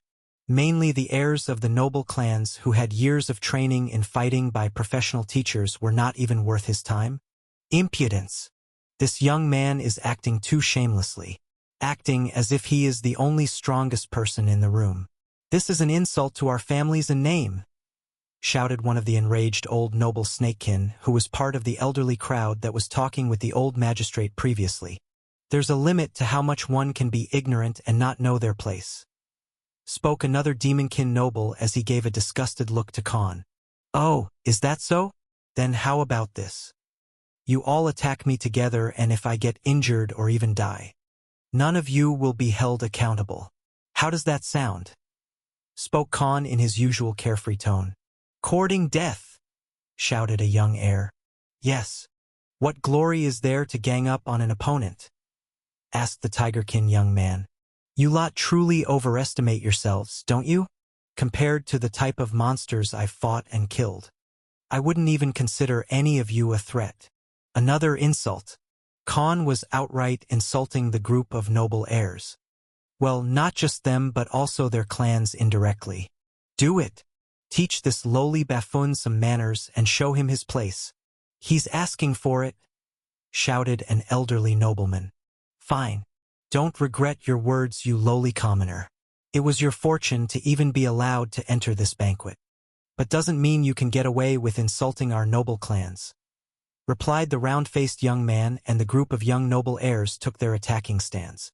Khan didn't take any form of stand and remained aloof with the wooden sword in his right hand. "Prepare yourself," shouted the guy in the front as the group of young noble heirs charged at Khan together. "Power slash," shouted the first guy. "Ripple stab," shouted the second guy. "Tornado swing," roared the third guy. One by one, the heirs shouted some preposterous names and swung their swords at him. Khan rolled his eyes and quickly reacted in a nanosecond. He sidestepped and slapped his wooden sword on the neck of the first guy, pointed and stabbed the second guy on the heart, and simply parried the third guy's horizontal swing. Swish! Swish! Swish! Khan quickly walked from his initial position to the end of this group and made swift attacks and incapacitated every single one of the heirs. His movements were so fast that all everyone saw was a black streak passing through the group of young noble heirs, and in just 5 seconds, he was already at the end of their side. Thud! Crack! Chink! The onlookers finally registered the sounds of slapping, stabbing, parrying, swinging, breaking, and clanging. "Arg!" groaned many of these young men in pain as they dropped on the ground one by one. "Ah! My neck!" spoke the tigerkin man as he almost felt like choking on his saliva from the swelling he had on his throat. Khan, who still had his left hand in the pocket, was at the other end where the group previously stood. He gave out a bored and lifeless look on his face instead. He was thoroughly disappointed in these young men, even though they were nearly as same age as him. In his mind, he was still the 30 years old Elric from his previous life. "Amateurs!" shouted Khan as he walked towards the young men who were now dirted in the grass after they fell, embarrassing themselves in front of dozens of these noble and influential figures. Did you people even train properly till now? You, round face, you're full of openings. The demonkin, you're charging too fast without maintaining a proper footing. Spoke Khan. The tigerkin, your attacks have force but no form. The elf, your build is not made for swords. Use a spear or halberd instead. He admonished the heirs and started pointing out their mistakes and stances, fighting techniques, forms, and timing. And most importantly, which idiot told you to shout the names of your attacks loudly? Do you want to alert your enemies and help them counter you instead? Roared Khan as he was utterly stupefied by these morons in front of him. Not a single one of you knows how to actually use a sword. It's nothing but fancy moves with no technique and skill behind it. If this was a real battle, all of you would be lying dead on the ground. His voice thundered and even gave a sense of fear to all the onlookers. The group of noble heirs, however, felt chills in their spine and felt like a giant predator was about to tear them alive. If this is all the new generation of this city can offer, then I only see a bleak future for this city and our empire, complained Khan as if he belonged to the upper class of society even above all the people present here. He slightly let out his aura and let everyone including the crowd feel this pressure of authority and dominance. As for why someone as calculative as Khan was causing such a commotion, even going as far as directly insulting these noble heirs and their families, it was because he wanted everyone to feel that he wasn't someone they could afford to mess with and should be dealt carefully. But at the end of the day, he was just one man. But if a young, talented, and strong person such as Khan were to act as if he came from a bigger background, people would at least try to investigate deep into it than having beef with him just because of few provocative words. That's why Khan faked his background right on the spot and gave a sense of mysterious heritage through his words. They would naturally feel the need to know the extent of the power that stood behind this man. The nobles who played the power game in their sleep easily took this hint and stopped themselves from retorting despite his haughty and disrespectful words. Khan put his wooden sword back in his space ring. In reality, he didn't even use a single skill or ability when fighting this group. It was basically his physical strength, reaction speed, and reflexes doing all the work along with the techniques that were now ingrained in his subconscious mind after raising their mastery to 100%. Khan was indeed a bona fide peak master rank fighter now. And to take this bunch of amateurs, he didn't even need to use half his strength or any skill. He picked up a glass of wine and walked away from the group lying on the ground and towards the old magistrate. Apologies for my rude behavior, honorable magistrate. It's just that I lose my temper whenever I see someone making a joke out of swordsmanship with their faulty and meager mastery, said Khan in a loud tone that reached the ears of all the guests. With those words alone, they could no longer retort as who would try to pick a fight with someone when their own offsprings were at fault. That would look as nothing but incorrigible and unfitting conduct for someone belonging to the noble clans. If any of them did, it would be considered a petty behavior and others will use that to talk down on them. That's how the facade of the upper class worked. It's understandable, Mr. Khan, and thank you for gracing us with your impeccable display of mastery, spoke the old magistrate. Clap, clap, clap, spoken like a true warrior. Suddenly, a stoic and mature voice came from behind the old magistrate. It was none other than Captain Nordak. Even Beatrice, who was also a swordswoman, was elated after watching Khan's flawless techniques and how he single-handedly defeated 8 people in just 5 seconds. To many, it looked like swift movements, but for someone like Nordak and Beatrice who spent years training their fighting skills and techniques, it looked like they had witnessed a true master displaying their craft. This instantly earned their respect for Khan. Now they even felt wrong for suspecting him to be Azrael. In all my years so far, I've never seen someone so young having reached such a level of expertise in swordsmanship. Mr. Khan, please allow me to thank you for sharing such a beautiful sight in front of us, spoke Captain Nordak. Unacceptable. He must have cheated. A roar came from one of the noble heirs who couldn't accept his defeat and charged at Khan with his sword. Just as the guy was about to come 3 meters near him, Khan finally used his one ability he never had a chance to use so far. Executioner's gaze. It had been nearly 30 days since created his ability by merging paralysis gaze and Predator's eyes. But he never had a chance to use it in a confrontation because this ability worked only on those who were weaker than him, only at one person or an enemy at a time. However, this was perfect for this moment. Khan wasn't going to allow anyone to talk down on him after his awe-striking display of swordsmanship. Since he couldn't kill the opponent because at the end of the day, the young man charging at him belonged to a noble clan. But there was a better way to do it without dirtying his hands. "Demos, no!" bellowed a middle-aged nobleman who stood amongst the guests. Executioner's gaze. Khan's eyes flickered with a yellow spark and met the eyes of the incoming attacker. But before the attacker's sword could even reach a meter close to Khan, the young noble heir fell in his charge after getting paralyzed on the spot, and his body skidded on the grassy ground, just stopping before Khan's feet. Khan didn't make any remark on this attempted murder. Rather, he maintained his calm and collected demeanor, not even speaking a word and solemnly looking at the teen who was now close to licking his shoes. "What's the meaning of this? You can't even accept your fair defeat and attack someone from the back?" roared the old lionkin in rage.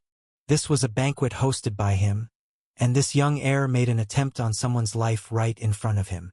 And that too after losing in an overwhelming manner. This was simply a slap in the old magistrate's face. "Please forgive him. My son is naive and foolish."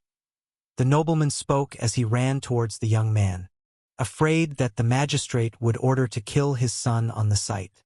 "Get him out of here. I better not see him in the city again, or I will not show any respect to your father or your family," spoke the old lionkin in an angry, loud voice. In the end, nobles held some authority, but he was the damn magistrate of this city.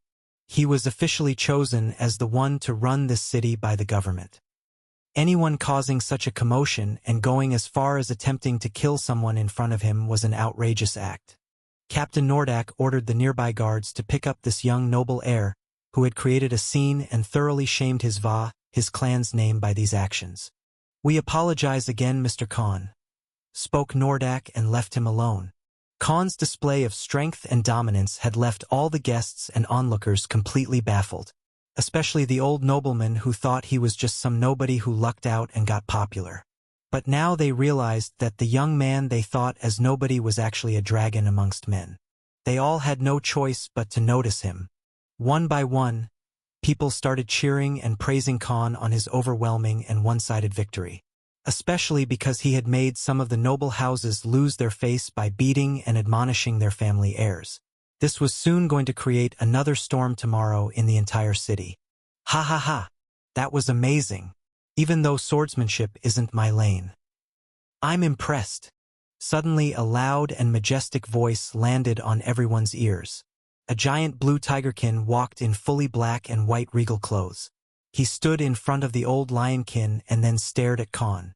The tall 4-meter-long figure of a muscular demi-human stood in front of Khan and reached out a hand to introduce himself. Everyone else showed utmost respect towards the new addition to this banquet. No different than what they showed in front of the magistrate. Khan shook the hand of this tall figure, and the next second, he felt an insurmountable pressure landing on him, coming from nowhere else but the blue tigerkin.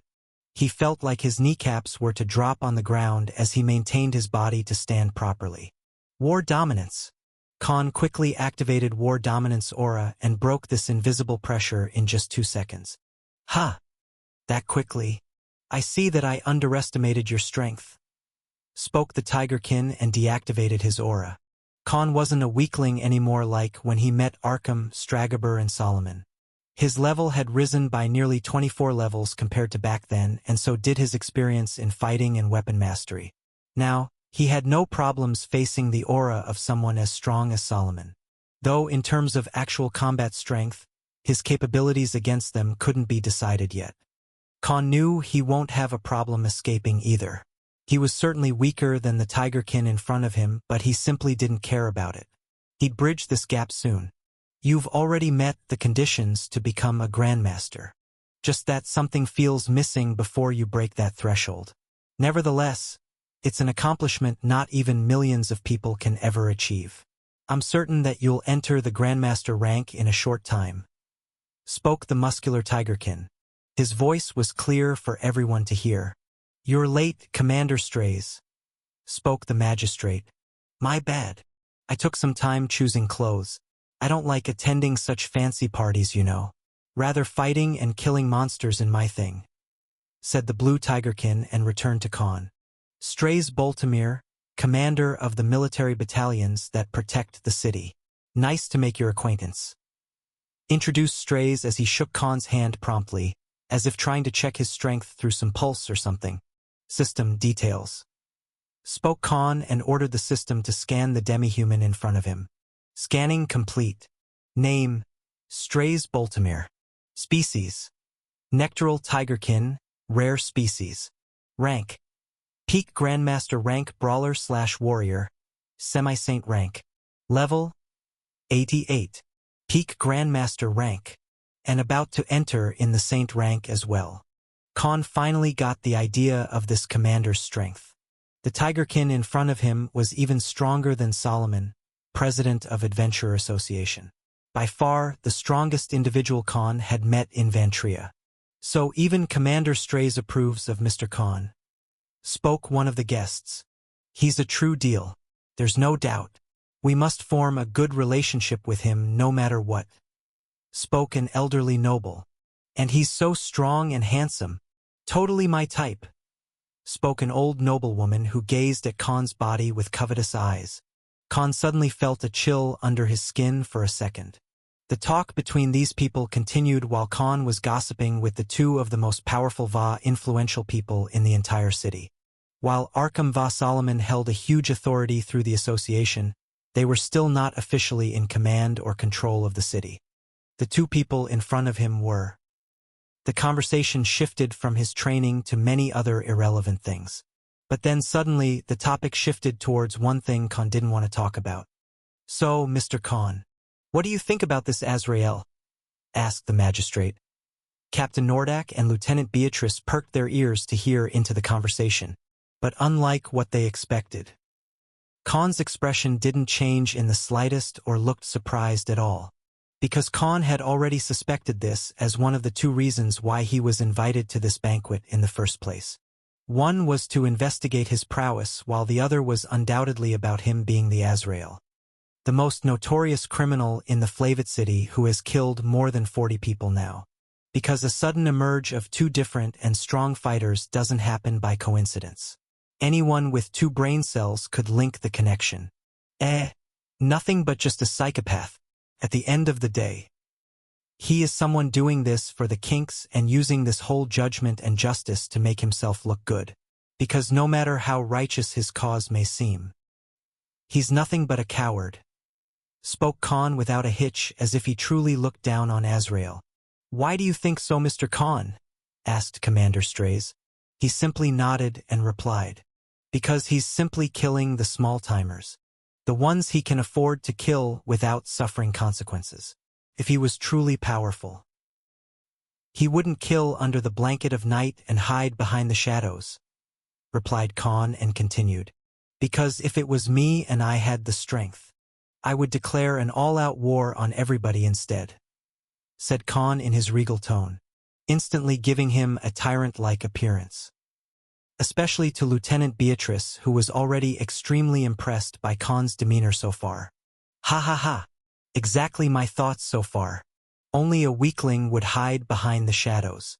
If he truly had the guts, he would not make these petty killings and try to gut down big fishes instead, spoke Commander Strays.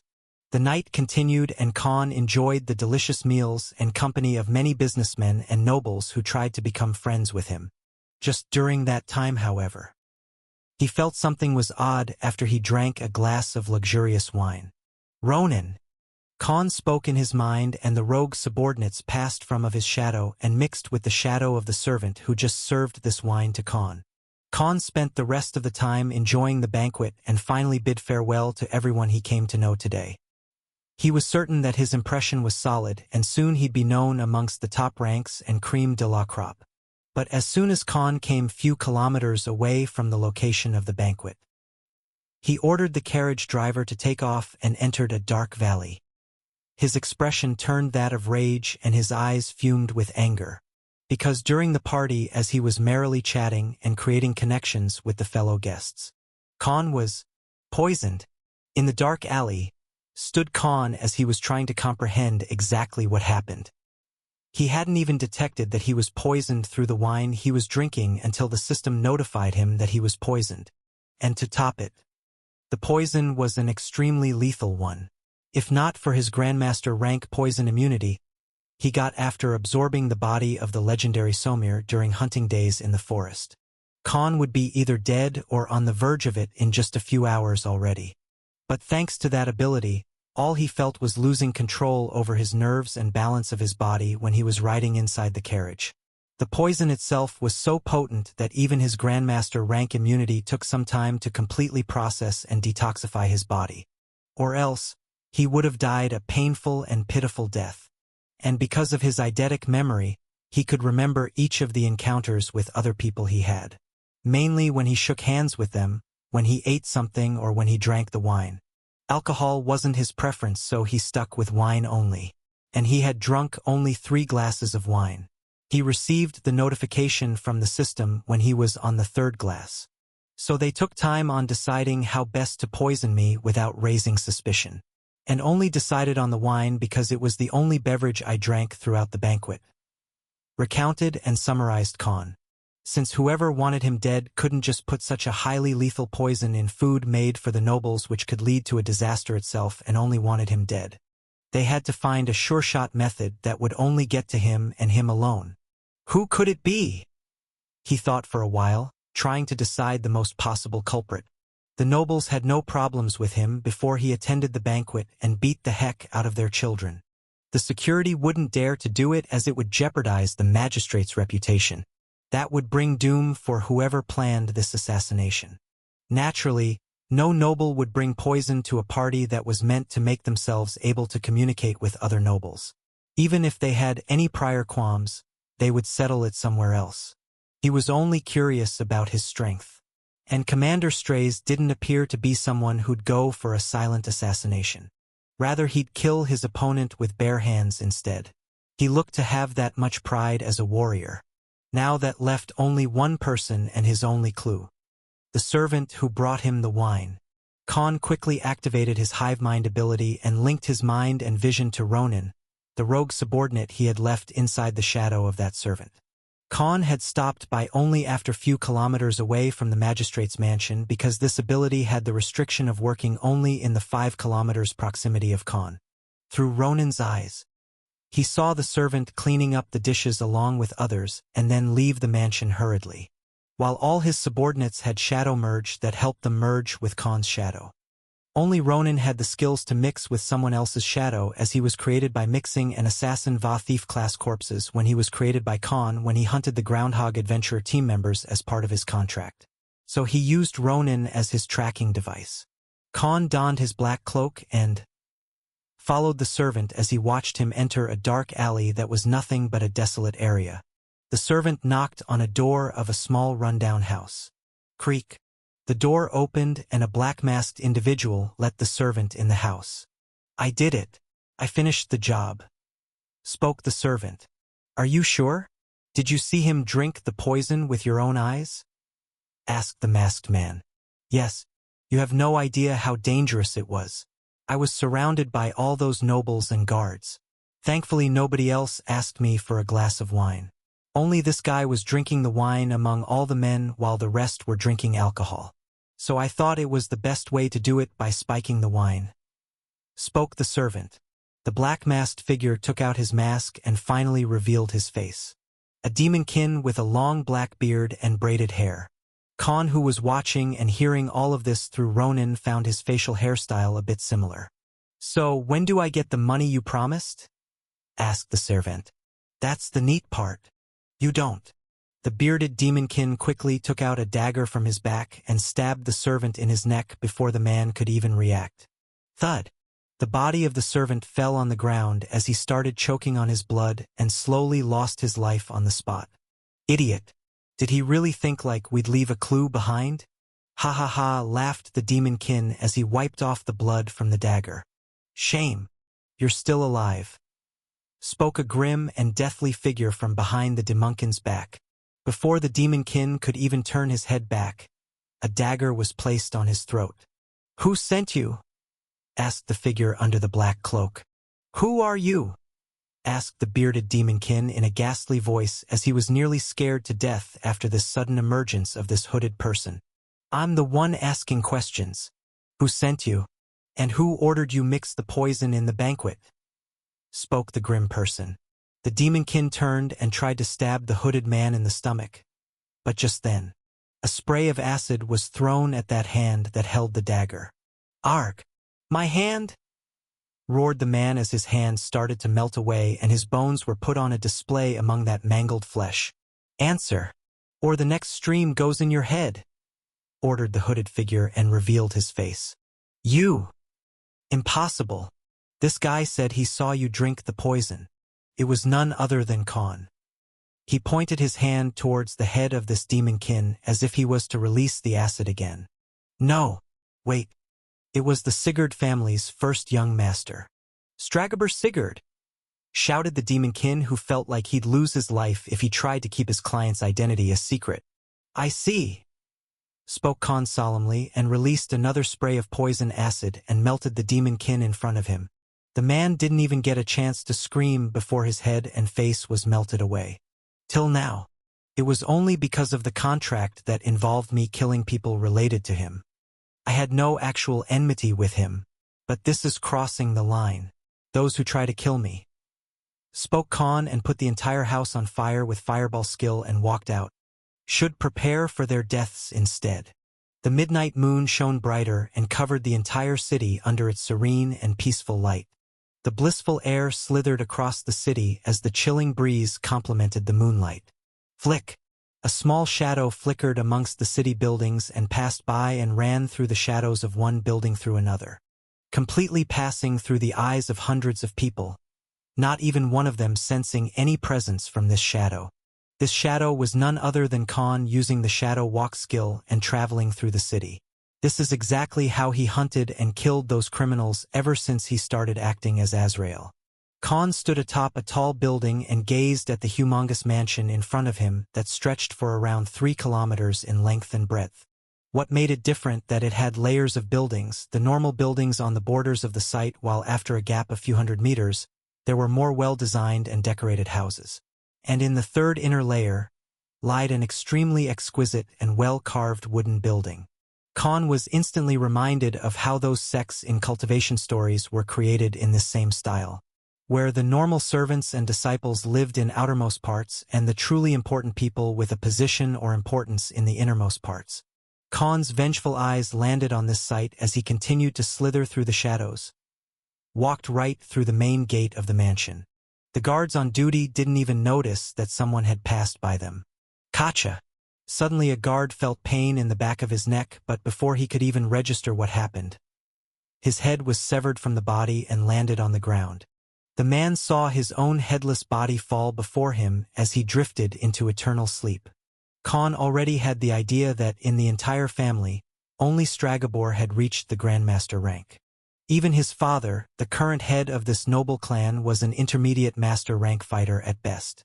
One by one, bodies dropped as Khan and Ronin passed through the shadows and killed the guards without making a single mistake. If Omega was Khan's battle partner, then Ronin was his assassination buddy. They had already mastered their coordination a long time ago, and using hive mind skill he created using synthesis, it was like 2 different Khan were doing the assassinations. Today, Khan was truly pissed off, because for the first time, he had let his guard down ever since he came into this world called Vantria. In the grand display of his craft at the banquet, he let a simple servant poison him. This irked him to the core because if not for the Grandmaster rank poison immunity skill he had gotten by luck, he'd be a dead man and lose his second chance at life. It was much different than someone far stronger than him killing in a battle. To Khan, it was more like training yourself to fight a dragon but getting killed by a chicken instead. This was a thorough insult to him and exactly hit on his nerves. Never again! spoke Khan to himself as he vowed to never leave his guard down. As for Stragobor, who the hell cared if he was a Grandmaster rank fighter or his family had a huge background? He had made an attempt on Khan's life, so he had to pay the price.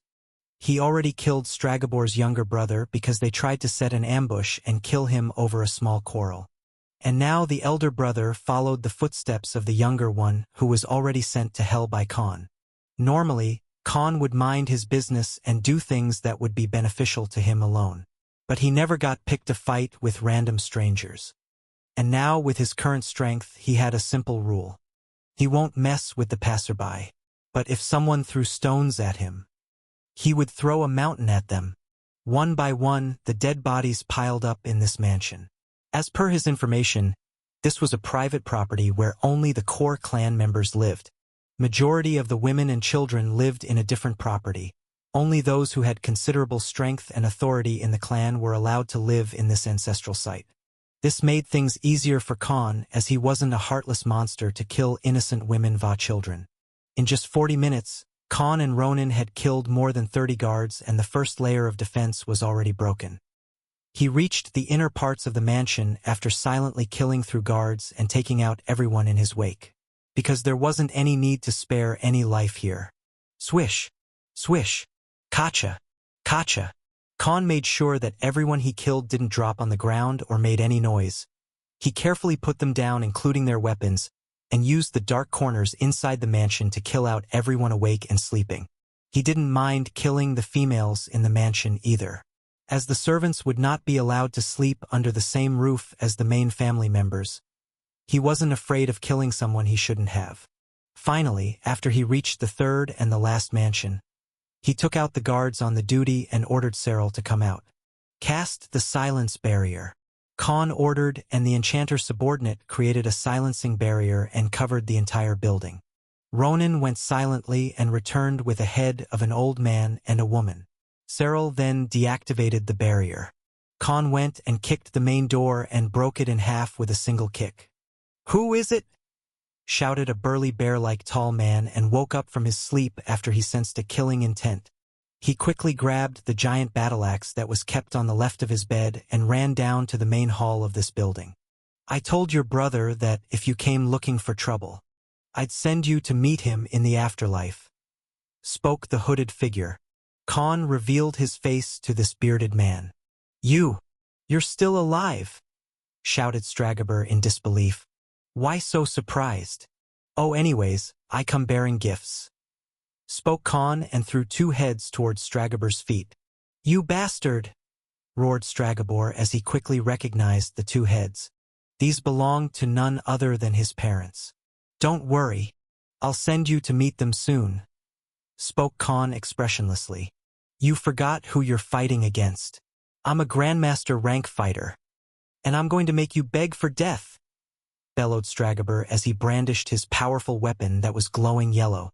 Khan smirked and said, "Who said I'm fighting you?" Swish! Suddenly, 2 giant and tall figures jumped out of his shadow and filled a quarter of this huge and broad room. Alone. Boom! The wooden wall exploded and a tall body of a man landed on the grounds outside of the building. His clothes completely disheveled as he got up on his feet. Thud! A giant 10 meters tall lichen landed on the ground. Thud! A giant 12-meter-tall human-looking monster who had a giant battle-axe via shield in his hand landed next to this monster. Swoosh! A young man suddenly appeared with a flicker in front of these 2 giant figures and stared at the bear-like man in front of him.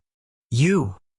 If you're truly a man, fight me by yourself if you have any honor," shouted Stragobor at Khan. "Eh?" says the man who had assassins put poison in my drink. "Where was your honor back then?" replied Khan and brandished his sword as he put the daggers in his coat. He put the black cloak in the space ring was now wearing his normal adventurer gear. "I don't know what kind of magic you're using, but don't think these summoned monsters will hold me back or stop my people," spoke Stragobor as multiple footsteps started coming from behind Khan's back. These were the clan members and soldiers he hadn't killed before. They quickly encircled Khan, Omega, and Blackwell, pointing their weapons at the trio. He noticed that there were still around 40 or so hostile opponents. But neither did he look faltered, and nor did he felt a sense of danger. "You're surrounded by us, you bastard. I'm gonna skin you alive. I'll break your bones one by one till you scream and regret being born. You killed my brother, my father, and my mother. There's no one who can save you now," bellowed Stragobor as his axe shone bright and a visible yellow aura started exuding from his body. This was the full power of a Grandmaster rank fighter. Even the fellow Sigurd clan members tensed up under this aura. Thankfully it wasn't targeting them but the man in the middle of the circle. "I've told this to your brother once, and I'm telling you this as well. I'm not surrounded by you." Swish, thud, ding, pitter. One by one, dozens of giant black figures jumped out from Khan's body. 5 more terrifying figures that included the remaining of the 6 generals. More than 20 giant minotaurs followed by 30 to 40 black spider-like nymph monsters came out of his shadow and filled the entire ground in a matter of seconds. Their numbers were twice then of the soldiers that came before. War dominance. Khan released his extremely murderous and chaotic black and red aura on the surrounding area and all of the enemies that had encircled him.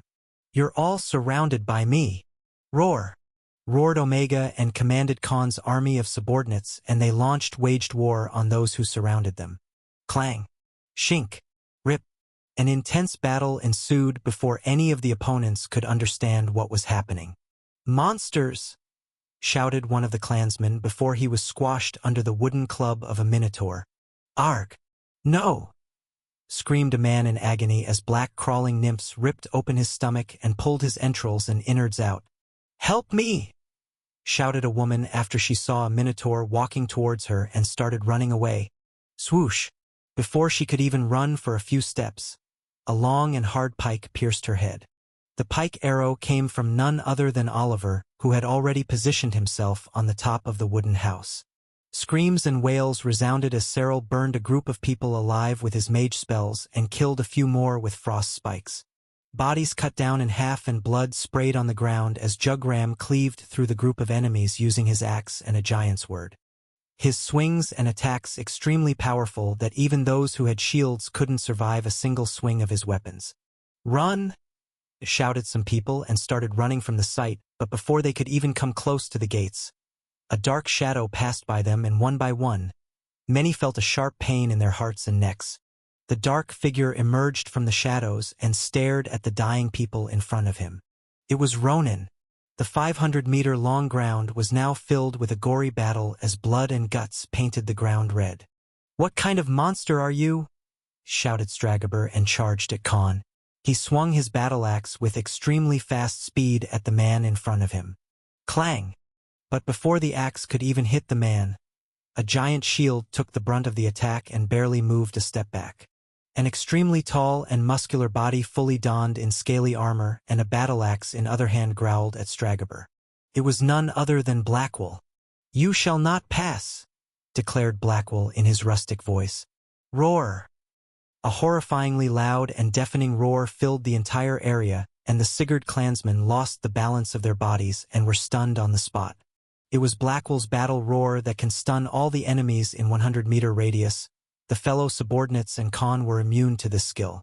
With just this single skill, the state of the battlefield completely shifted towards their side as majority of the enemies were now incapacitated and were just waiting to be killed. Omega then charged at Stragobor and launched his Shredder Claws. Tepu và Detrusty Mana Claw Ranger Attack.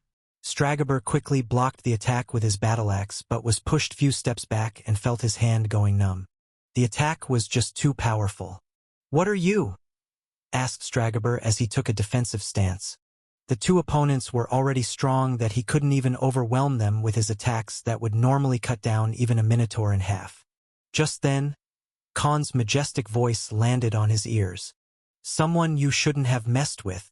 One by one, the agonizing screams and wails filled the entire inner area of the Sigurd clan houses and buildings.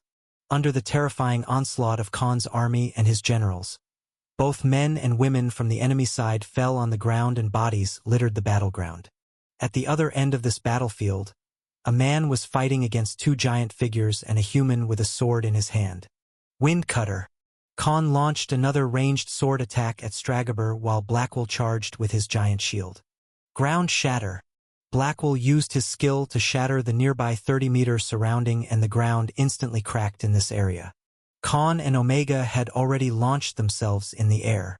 Using hive mind skill, Khan could order his subordinates to fight and use skills as per his orders, and he too would know what was going to happen because of their mind connection. In other words, their coordination was even better than those who spent years fighting together. Stragobor was catapulted in the air after the ground split apart and the shockwave lifted his body. Clang!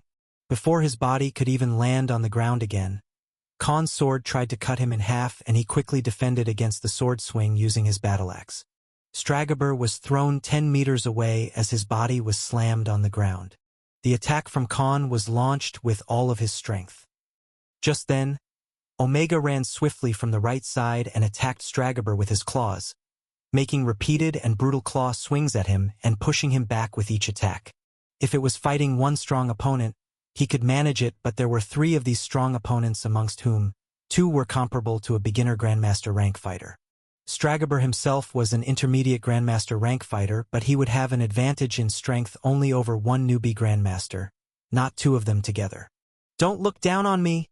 shouted Stragobor, and released a wall of dense mana that shoved Omega back as his axe started condensing a huge amount of energy that burned the ground near him.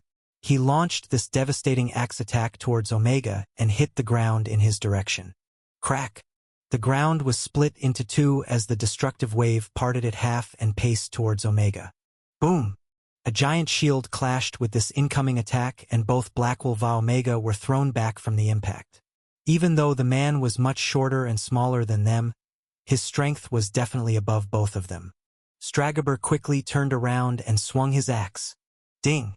Khan, who just attacked from the back, was pushed back for 5 meters, his hands nearly losing the grip on his sword. Stragobor was indeed a very strong opponent. If not for his advantage with numbers and mainly Blackwell efficiently defending against the attacks, Khan and Omega wouldn't be able to find an opening to attack the man. Blackwell jumped in the air and used his axe splitter skill. A huge amount of condensed mana on his giant batlex landed on Stragobor's body as the man quickly tried to defend against the brutal and powerful attack. He barely managed to block it in the last second and was thrown few meters backward. But before he could even manage his footing, Omega attacked from above his head with his shredder claws. "Ah!" screamed Stragobor as he failed to defend against this highly destructive claw attack that hit his body. Blurg!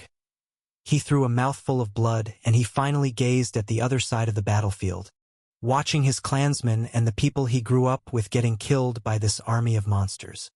They had nothing to do with this. Why are you killing them?" asked Stragobor with a vengeful expression while half of his head was covered in blood. "Are you stupid? If I killed only you, there would be other people coming for me. And I'm not an idiot to leave behind enemies that could come back to kill me. I'd rather root out the cause of the problem itself. Besides, don't act like you wouldn't have done the same," spoke Khan with an expressionless face, his tone sounding like he didn't feel any remorse for killing the clan members. "And one more thing. All of those who made business deals with your family were also killed by me," spoke Khan in a mocking tone. "Impossible. They were killed by Azrael," rebuked Stragobor. "Take a hint, you moron," smirked Khan. "Why? My clan had no rivalry with you before this. Even after you killed my brother." He spoke as he clutched his hand on the wound that was bleeding. Khan, Omega, and Blackwell were surrounding him from 3 directions as if he was no different than a prey in their eyes. "Who do you think hired me?" asked Khan as he hinted the obvious.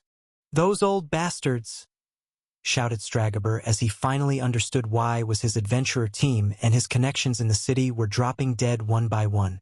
"The contract didn't mention killing you. But since you tried to kill me, I had to take matters in my own hand," replied Khan and started launching swings after swing, attack after attack on the tall man, and forced him from one side towards Blackwell and Omega. After getting injured earlier, Stragobor could not fight at his full capacity.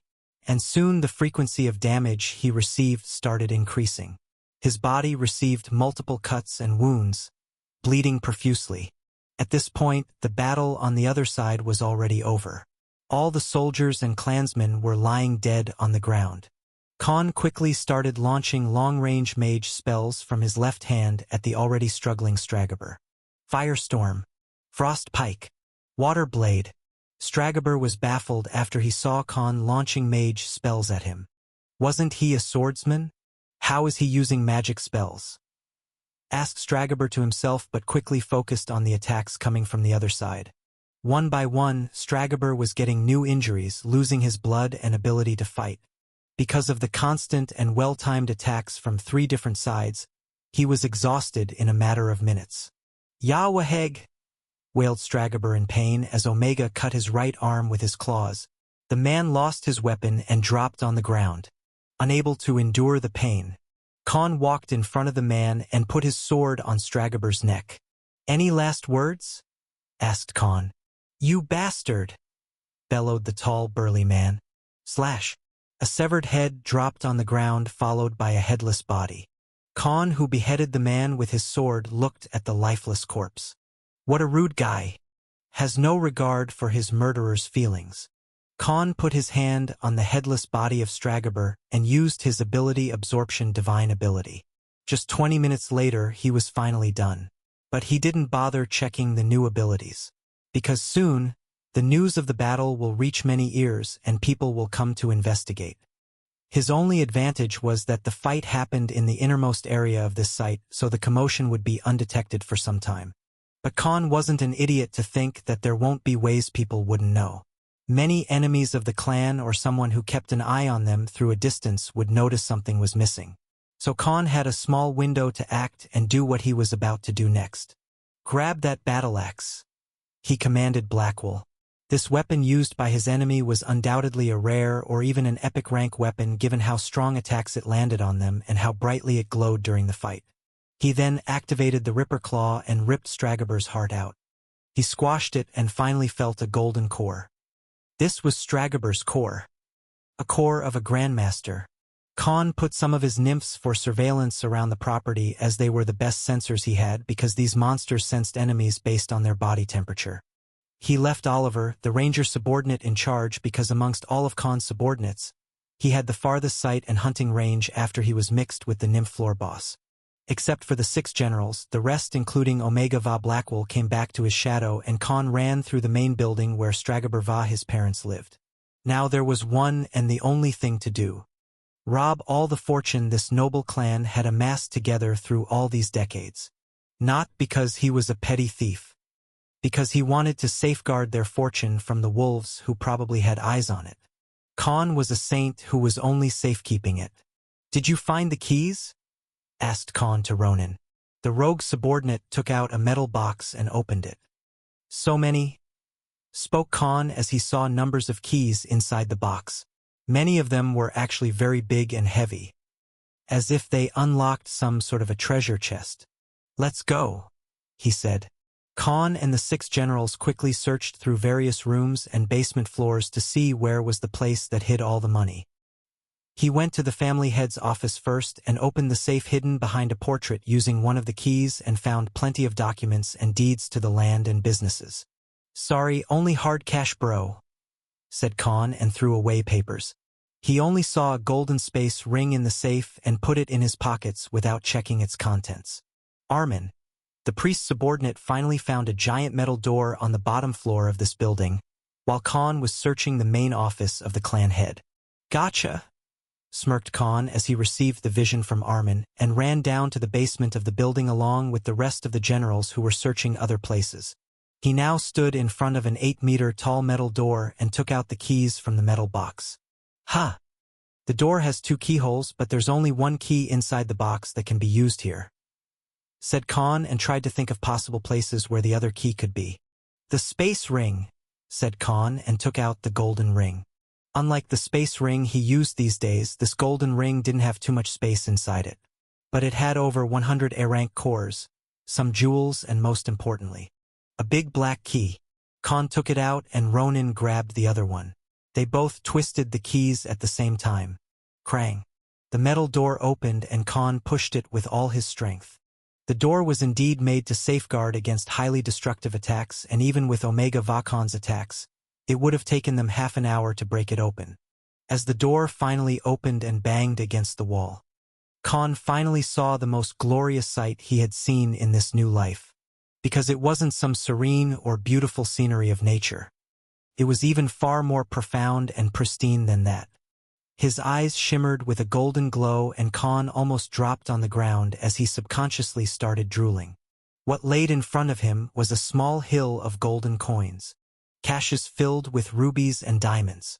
On the left of the room lied dozens of rare and epic-class weapons, armors, shields, accessories, all of which glowed in various colors and were made of extremely high-quality metals and materials.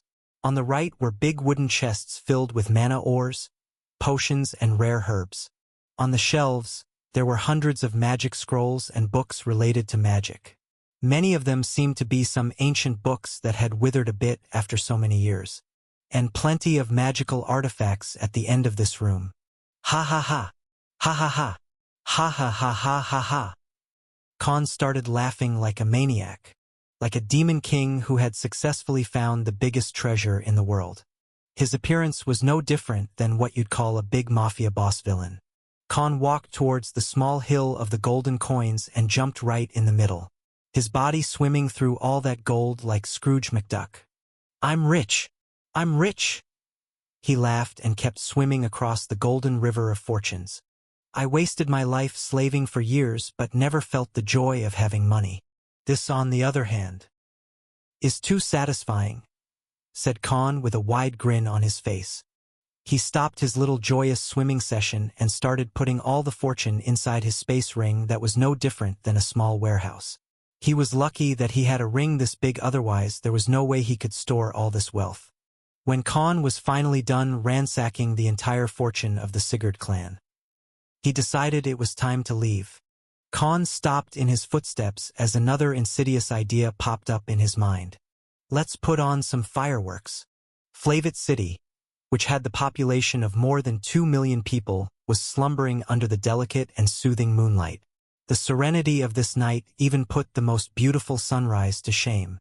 But under this eloquent scenery, the eastern end of the city suddenly shone bright red.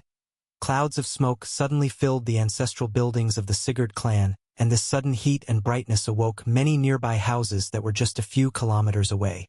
Small embers of burnt wood reached near these settlings. Currently, dozens of houses inside the clan premises were lit on fire, and among them, the main house of the clan leader burned most brightly. Khan hadn't bothered creating new subordinates here or even used Stragaber's body to mix with another subordinate for an evolution. That would have taken too long, and he was certainly short on time. He and Cyril threw dozens of fire spells at the main house and nearby buildings after Khan had cleared out the treasury. They put up a grand display that would be known to the entire city by tomorrow morning. As for why he did it, he had two main reasons for doing so. One being using this incident to smother the talk of him beating the noble clan heirs. Because if the news spread too much, many nobles would target him try to make his life difficult. It's not like he was afraid of any of them, just that he didn't want to waste his time on pesky feuds with these people and play the game of the oppressor the oppressed. This wasn't some story about a normal guy getting bullied and harassed by some nobles and aristocrats and how he gains strength and fights off against those who wronged him. Khan wasn't some protagonist of those cliché stories made for teenagers who just entered the world of novels mangas. He had many things to do and already a clear goal to accomplish. The second reason being that he wanted the annihilation of the important members of the Sigurd clan to cause mayhem in the ruling the most influential powers. Because no way anyone would suspect only one man causing such a massacre and even kill a Grandmaster rank fighter. This would be considered as a work of another noble clan or any of the enemies this clan already had. And that would be more than enough to make these powerful authorities and clans point fingers at each other. And the main culprit would be away from the public eye. That's exactly why he left Stragaber's body on the ground rather than taking it with him. Since Khan didn't leave anything written in blood, no one would link it to Azrael, and his own reputation as a peak master rank swordsman won't come under any suspicion either. Because someone who had just returned from the magistrate's party won't have time to organize and kill so many people by himself. Just him being weaker than Stragaber as per public knowledge would be enough to back up his story if there ever was such an investigation. Besides, Most of them would be busy fighting over the businesses and properties that were under this clan's name. The wealth alone was enough for them to wage a war against each other. So this fire was more than enough to send a message. As for whatever happens from here wasn't his concern. He would let the vultures tear down each other while they fight over the meat.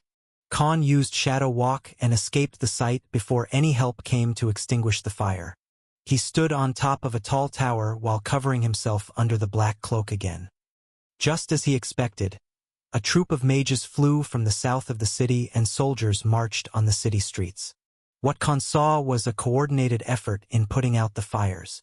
Many of the mages used water and ice spells to put down the burning houses and buildings to avoid the spread of fire that could affect the nearby buildings in the city. Rather than watching the whole show, Khan quickly went back to his bungalow using Shadow Walk and finally had a nice and warm bath. The past 8 hours drained him out, whether it was the banquet or the massacre. Khan had too much for one day. He finally embraced the good night's sleep while thousands of people were awake because of the fireworks he put on. The next morning when he woke up, he was presented with a hearty and delicious breakfast by the chef who for some reason came very early in the morning. Even Jerome, the housekeeper, seemed very cheerful and obedient for no reason. "You seem pretty happy for some reason, Jerome. Something good happened to you?" asked Khan.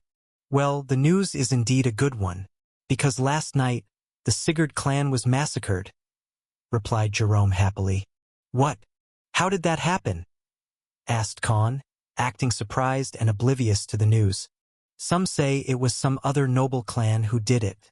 Some say it was the military, while others claim it was Azrael. Well, whoever or whatever it was, those bastards had it coming," said Jerome as a joyful expression appeared on his face. "Oh, by the way, you've also earned quite the reputation in the city now, sir," Jerome said with a pleasant smile on his face. "And what did I do?" asked Khan as he wasn't sure about the exact reason. "You sure like acting coy, sir. Your act of beating those nobles has spread among the masses already. To many of us, you're no different than our hero," replied Jerome with a prideful sense as if he now worshipped Khan for some reason. "Eh? They picked a fight with me, so I had to teach them some manners. Nothing more than that," said Khan as he kept enjoying the exquisite meal in front of him. Today, it seemed even more delicious compared to the rest of the days. Khan decided to skip on his training and dungeon visit, because he was probably going to spend all of his time doing a very important thing today, counting all of his money. Khan had Cyril cast the silence barrier on his room while Ronan guarded the house from shadows. He could not afford to have the news of him grabbing and running away with the entire noble clan's fortune.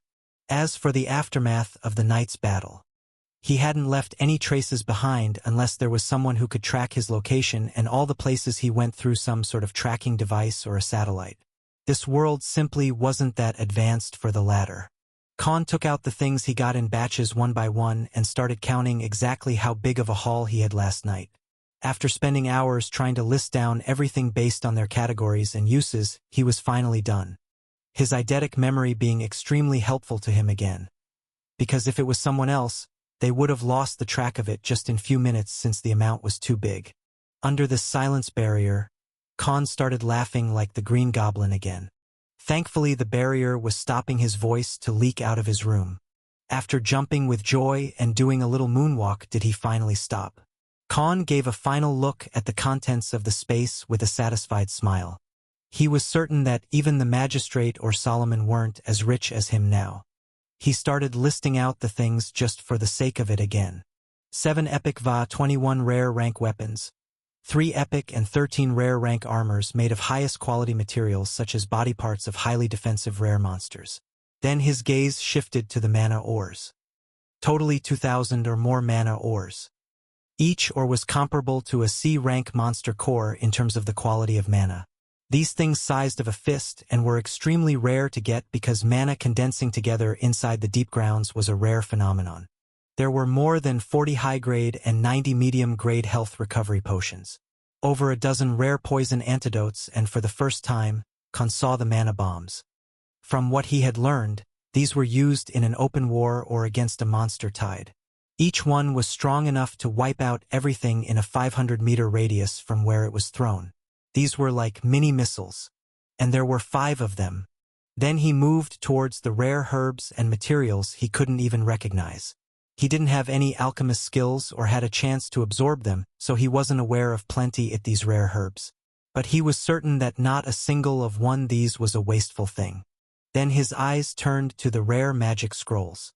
There were plenty of life-saving scrolls such as teleportation, barriers, elemental attacks, stun and paralysis, debuff and explosive magic.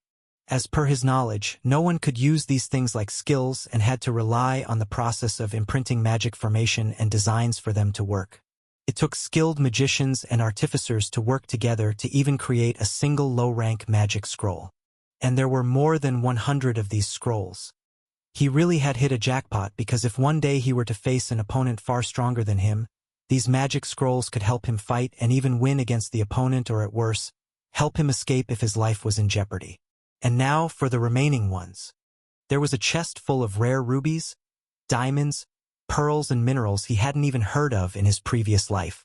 He realized if he were to sell these to someone, they'd easily be 10 times of what he earned by selling the materials to Nicola a week ago. For the final contents of the ring. That made him happy the most. The gold coins. Before this, Khan thought having 60 to 70,000 gold coins in personal worth was enough to make him one of the top 1,000 richest people in the city. But now he realized how wrong he was. That would barely make him one of the top 10,000 in reality. He kept staring at the hill of the gold coins with an elated expression, because the sheer number had left him gobsmacked after he was done tallying them. 2 million gold coins. Yes. That was the number of gold coins he had now. And that too after excluding the worth of the other materials and gems. Khan was having a hard time deciding how he would even manage to spend half of this money. This was beyond anything he hoped for. Wait, if that's the worth of just a single noble clan. I wonder how much money the other clans have, said Khan with a greedy and malicious smile on his countenance. I guess I no longer need to depend on that contract to get resources and money. I already have a reputation, so there's nothing those old fogies could help me with. Spoke Khan to himself. There truly was no need for him to go killing around people or even act as the enforcer of justice using the name of Azrael.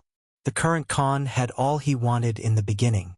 He had strength, he had money and resources, and more importantly, he had the reputation. Now nobody would look down on him or willingly pick a fight with him, because he was no longer a nobody who could be bullied or killed, and not a single person in the city would know or talk about it. Besides, he had already killed Stragaber, the main cause of the contract in the first place, so it was now nulled if thought practically. So in other words, Khan was no longer bound to anyone. He wasn't dependent on anyone and was completely free to do whatever he wanted. Because after the banquet, many doors were already opened for him among the richest and top echelons of the city. Soon, he too would make dealings with them and form friendship here and there. Now he had only one thing left to do if he wanted to stand in front of the strongest in the city on an equal footing. And that was breaking through the Grandmaster rank. It was the decisive moment for Khan. He knew that even though he was considerably stronger than the majority of the population in this city, he was still one man. And who knows how many crouching tigers and hidden dragons lived in this city. He wasn't a fool to think that the people he met till now were the only ones standing at the peak. A peak master rank person would be a big deal in this place, but if he went to higher places, a master rank fighter would not be even worth mentioning. And there were still few things he had to do, and for doing them, he needed more power. Khan took out the golden core he got after killing Stragaber. He could already feel the vast and dense mana inside his bright and dazzling core. He gave it some thought and finally gulped down the core after washing it with water. Khan sat in the meditative pose on his bed and started absorbing the core. Ding, ding, ding. He finally heard the system notifications after a long while. He hadn't used or ate any cores after he reached level 58 more than a week ago, and prioritized on getting his subordinates stronger as he did with Omega, Oliver and Blackwell. A bright yellow glow shimmered from Khan's body again and again as his level rose few times. But unlike before, There was a lot of qualitative change in his strength and aura, because this time his body started glowing golden in color as he was leveling up. Ding! The system notification sounded for the last time and he finally opened his eyes. Suddenly a dreary and volatile golden aura mixed with Khan's own black and red aura leaked out of his body. For some reason, Khan couldn't control this aura by his will, and the entire room filled with his terrifying and majestic aura. Clatter, clatter. The table and chairs in the room started trembling. The bed he was sitting on was shaking while the air inside the room was filled with a tangible pressure that could be seen with naked eyes. Suddenly, Khan's heartbeats raced faster with every passing second and he felt a type of heat coming from inside of his body. In just minutes, Khan's entire body was burning hot and he felt like his bones and flesh were undergoing some kind of transformation. His veins and muscles bulged as the golden glow emitted right inside his heart. "Arar!" shouted Khan in pain. Boom! An explosion of mana blasted everything that was in the room and broke all the furniture. The glass window was shattered and a loud noise filled the entire neighborhood. Khan's body dropped on the floor after this burst of mana nearly destroyed the whole room. Even the clothes he was wearing were torn to shreds. He quickly took out some clothes and wore them before anyone came after this commotion. "Congratulations to the host for breaking through the Grandmaster rank," announced System and declared Khan's new achievement. "What the hell was that?" shouted Khan. It was the leftover sentience inside the golden core which was trying to reject the host in the form of golden aura. "It has been completely subdued and now mixed with the host," answered the system. "Show me all my stats and important skills and abilities. Skip the low-rank ones and those which I don't need or use anymore," ordered Khan as he finally came to terms with this entire ordeal being his breakthrough process to reach the Grandmaster rank. Host attributes and skills are as follows. Name, Khan Host. Species, human. Rank, beginner Grandmaster rank. Level, 65. Strength, 726. Agility, 698. Dexterity, 661. Defense, 537. Mana, 882.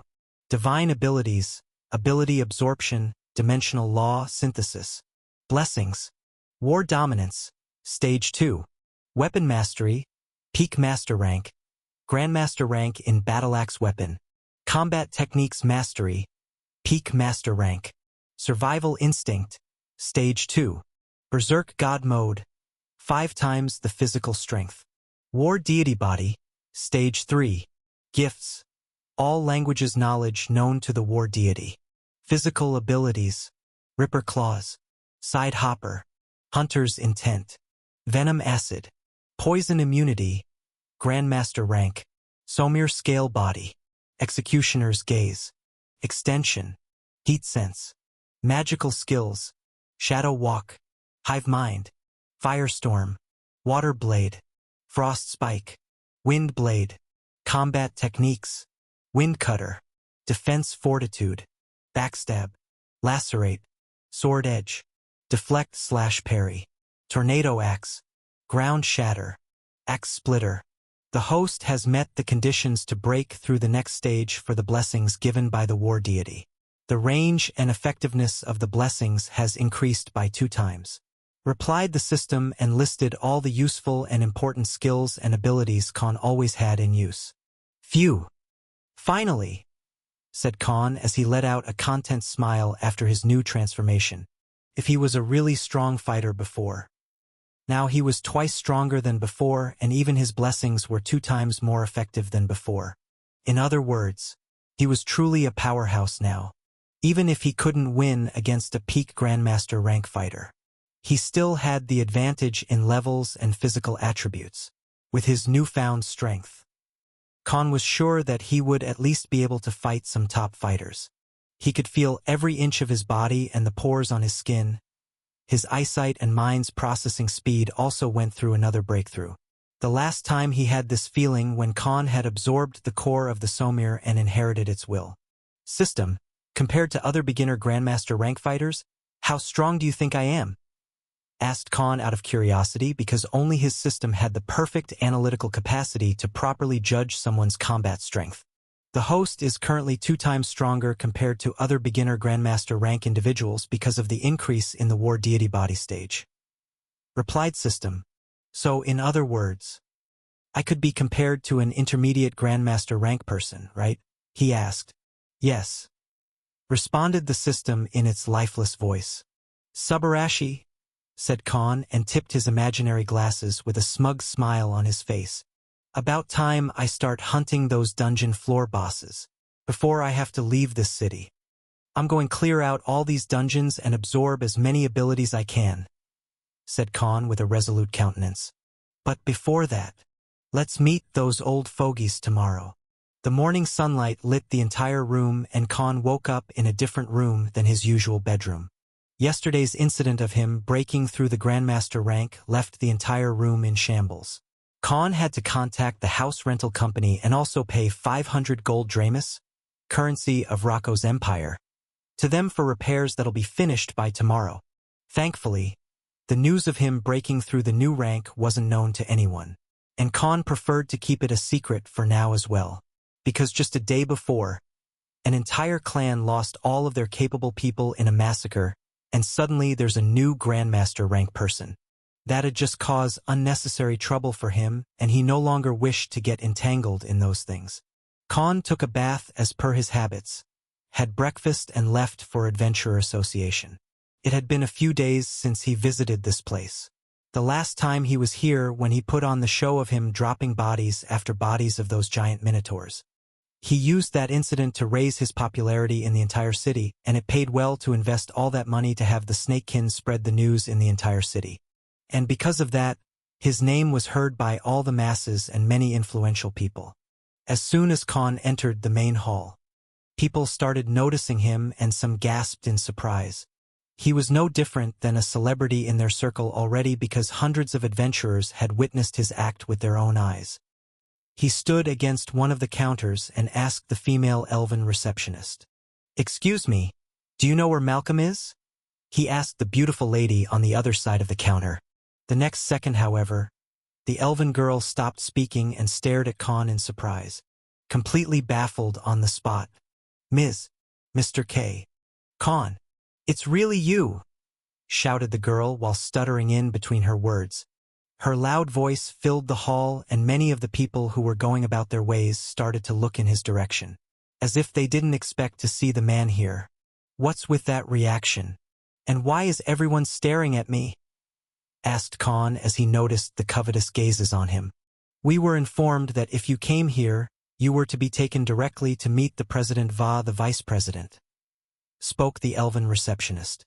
Just then, a few of the other adventurers surrounded Khan and started introducing themselves to him one by one. But it didn't take long for dozens of people coming his way and completely surrounding him. Many started expressing their admiration towards Khan and praised his might. Some were outright shameless and tried to team up with him. Khan understood that majority of these people only wanted to ride on his coattails when he visited dungeons again. The gathering crowd created a small horde, blocking the counters and doors in the main hall. "What the hell is happening here?" shouted an old man. It was none other than Malcolm, his most familiar receptionist in the association building. But as soon as he saw Khan in the center of the crowd, his countenance turned to that of utmost respect and he walked towards the man in the center. "Pleased to see you again, Mr. Khan. If you have time, please come with me," said Malcolm. What's with all the polite words and respectful behavior, old man?" asked Khan because generally the old receptionist would always call him a kid or a punk. Malcolm's face twitched after being called an old man again. It was the one thing that irked the receptionist the most. "Follow me, please," said Malcolm, and Khan had no choice but to follow him. After waiting for a few minutes, he entered the office and saw both the old man Arkham Va, the elven mage Solomon sitting inside the room. Malcolm then left the room and closed it from the outside. "Long time no see, kid. Looks like you've gained quite the popularity," spoke Arkham as he welcomed Khan to sit down on the sofa on the opposite side. "And even beat some nobles if I remember correctly," said Solomon, who was sitting on his throne-like chair. Well, things happened and I reacted on my best behavior, joked Khan as he sat down. But then he quickly got to the main topic. I guess our agreement is no longer in effect? I mean, your biggest competition was killed by someone, so there shouldn't be any more need of carrying it on, said Khan and clarified his thoughts. Yes, we wanted to end it since there is no longer a need. But don't worry, you'll still receive half of the promised pay, said Solomon, and again summoned a bag full of coins, a small one full of monster cores. Well, it's not like I'm dependent on the money too much now. I still haven't spent all the money I received from selling the Minotaurs to you guys, said Khan, but still accepted the money. What do you wish to do now, kid? Keep exploring dungeons? Asked Arkham. Maybe. I want to improve my fighting skills even more. Killing monsters in life and death battles is the most perfect way for me, replied Khan. Seriously, how are you even getting stronger this fast? Asked Solomon out of curiosity. Who do you think is eating all those cores I'm getting from you guys? Spoke Khan nonchalantly and laughed, obviously hinting at Omega Va Rudra. I see. That explains how you managed to kill so many Minotaurs, said Solomon as he intertwined his fingers together. What followed was a small chat between them and Arkham, giving Khan some swordsmanship tips. After Khan left for his next visit to the dungeons, the old men finally spoke to each other. He's much more powerful than before, said Arkham. You may not have noticed it, but the aura of the familiars I sensed on him previously is now twice stronger than before. He's becoming more dangerous as we speak, declared Solomon. Good thing that he's on our side, said Arkham. Unbeknownst to all the talk about him, Khan for the first time visited the Brahmner dungeon without hiding his face or appearance. He walked for nearly an hour and finally entered the gates of the 12th floor. He had a target to accomplish, and that was to fight and hunt even more stronger monsters and absorb their abilities and bloodlines. Well then, let the Hunger Games begin. Khan walked inside the foggy and damp area of the 12th floor after exiting the door channels that connected various floors of this dungeon. After exiting that channel, you would be led to the individual environmental setting of each different floor. Normally, it'd be a sunny day as most of the previous floor Khan had visited, so he didn't expect this sudden change in the scenery because the sight in front of him was completely filled with black clouds, a dense and foggy forest where you couldn't see anything past 10 meters ahead of you. Khan walked with his utmost vigilance, and since survival instinct had undergone an upgrade, his senses were far keener and covered around 80 meters from his location. This was indeed a very useful transformation after he broke through the Grandmaster rank. Khan activated Hunter's Intent as it was currently his most useful and widest range skill for a better sight and gauge the strength of any opponent he saw. Author. Since some people have been confused regarding the difference between Survival Instinct va Hunter's Intent, let me explain with short references. Survival Instinct is more like Khan's spidey sense, which alerts him when something dangerous is targeting him or someone exudes killing intent towards him. While Hunter's Intent, on the other hand, is more like Batman's detective mode. And now that heat sensibility he created using the Nymph floor boss is merged under the skill, Hunter's Intent can also register heat signature, scan, differentiate, and even see through long distances. No different than Khan's own Witcher senses. He kept treading through the foggy surrounding and muddy land for a while, but still hadn't seen or sensed anything yet. He wondered if he had entered the wrong side of this dungeon floor. Before coming to this dungeon, Khan had checked out the information available for this floor but found that there were not even 10 incidents where people entered this floor. And the majority of the adventurer teams that entered never returned alive. Only 3 groups had managed to return back, and as per the records, majority of those people went through mental issues, and some even committed suicide out of fear that something was going to kill them. Khan wondered if those people had undergone some sort of traumatic experience on this floor that affected their sanity. Just as he finally entered through the inner areas of this floor, Khan noticed that the fog was far more denser and visible than before. Now he couldn't even see what was in the 5 meters next to him. His vision somehow felt like it was getting blurry, and his eyes grew heavy the more he breathed this fog. Swoosh! Khan's ears perked up and he quickly turned to his right, his mind completely focused and ready to react. Whisper. He heard small whispers but could not sense the actual direction where they were coming from. He was starting to get an eerie feeling because even his senses felt like they were getting dull, and the range he was able to cover with his skills started diminishing little by little. Crawl. Khan shifted to his left while taking a defensive stance and quickly activated his Somir scale armor. He did not like how he was losing control over this situation. He had the skills to both warn him or track the enemies, but none of them appeared to be useful in his current predicament. Even though he was twice stronger than before after breaking through the new rank, he felt a sense of dread and danger from this surrounding. "What the hell is happening?" asked Khan as he noticed that his body and his movements were getting slower as the time passed. "You!" Suddenly he heard a whisper in his ear. Khan jolted in shock and turned around, swinging his sword out of fear, and tried to defend against whoever this voice belonged to. "R," whispered a female voice in his head, and he quickly turned to his back. But he saw no one behind him. A complete. Now he heard a man's voice who would be in his 30s based on the tone. Khan was baffled and started walking in circles, trying to gaze at what was causing this type of effect on him. "Failure!" Finally he heard a woman's voice as his body started shivering out of fear. His legs almost gave out, ready to drop on the ground.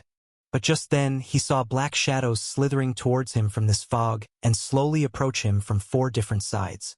The shadows emerged from the ground one by one, their eyes shining bright red, and soon after, they started forming various shapes. Khan, who was completely on the defensive mode at this moment, started noticing that these shadows were now getting more human-like appearances, and just in a couple of minutes, they finally took properly formed proper human faces. Khan dropped his sword on the ground in disbelief, his mind not being able to make sense of how could the people he saw in front of him could exist in this world. The 4 bodies dressed up in modern-day clothes were now completely visible to him. Khan saw an old man with gray hair and a mustache, a middle-aged woman with long brown hair.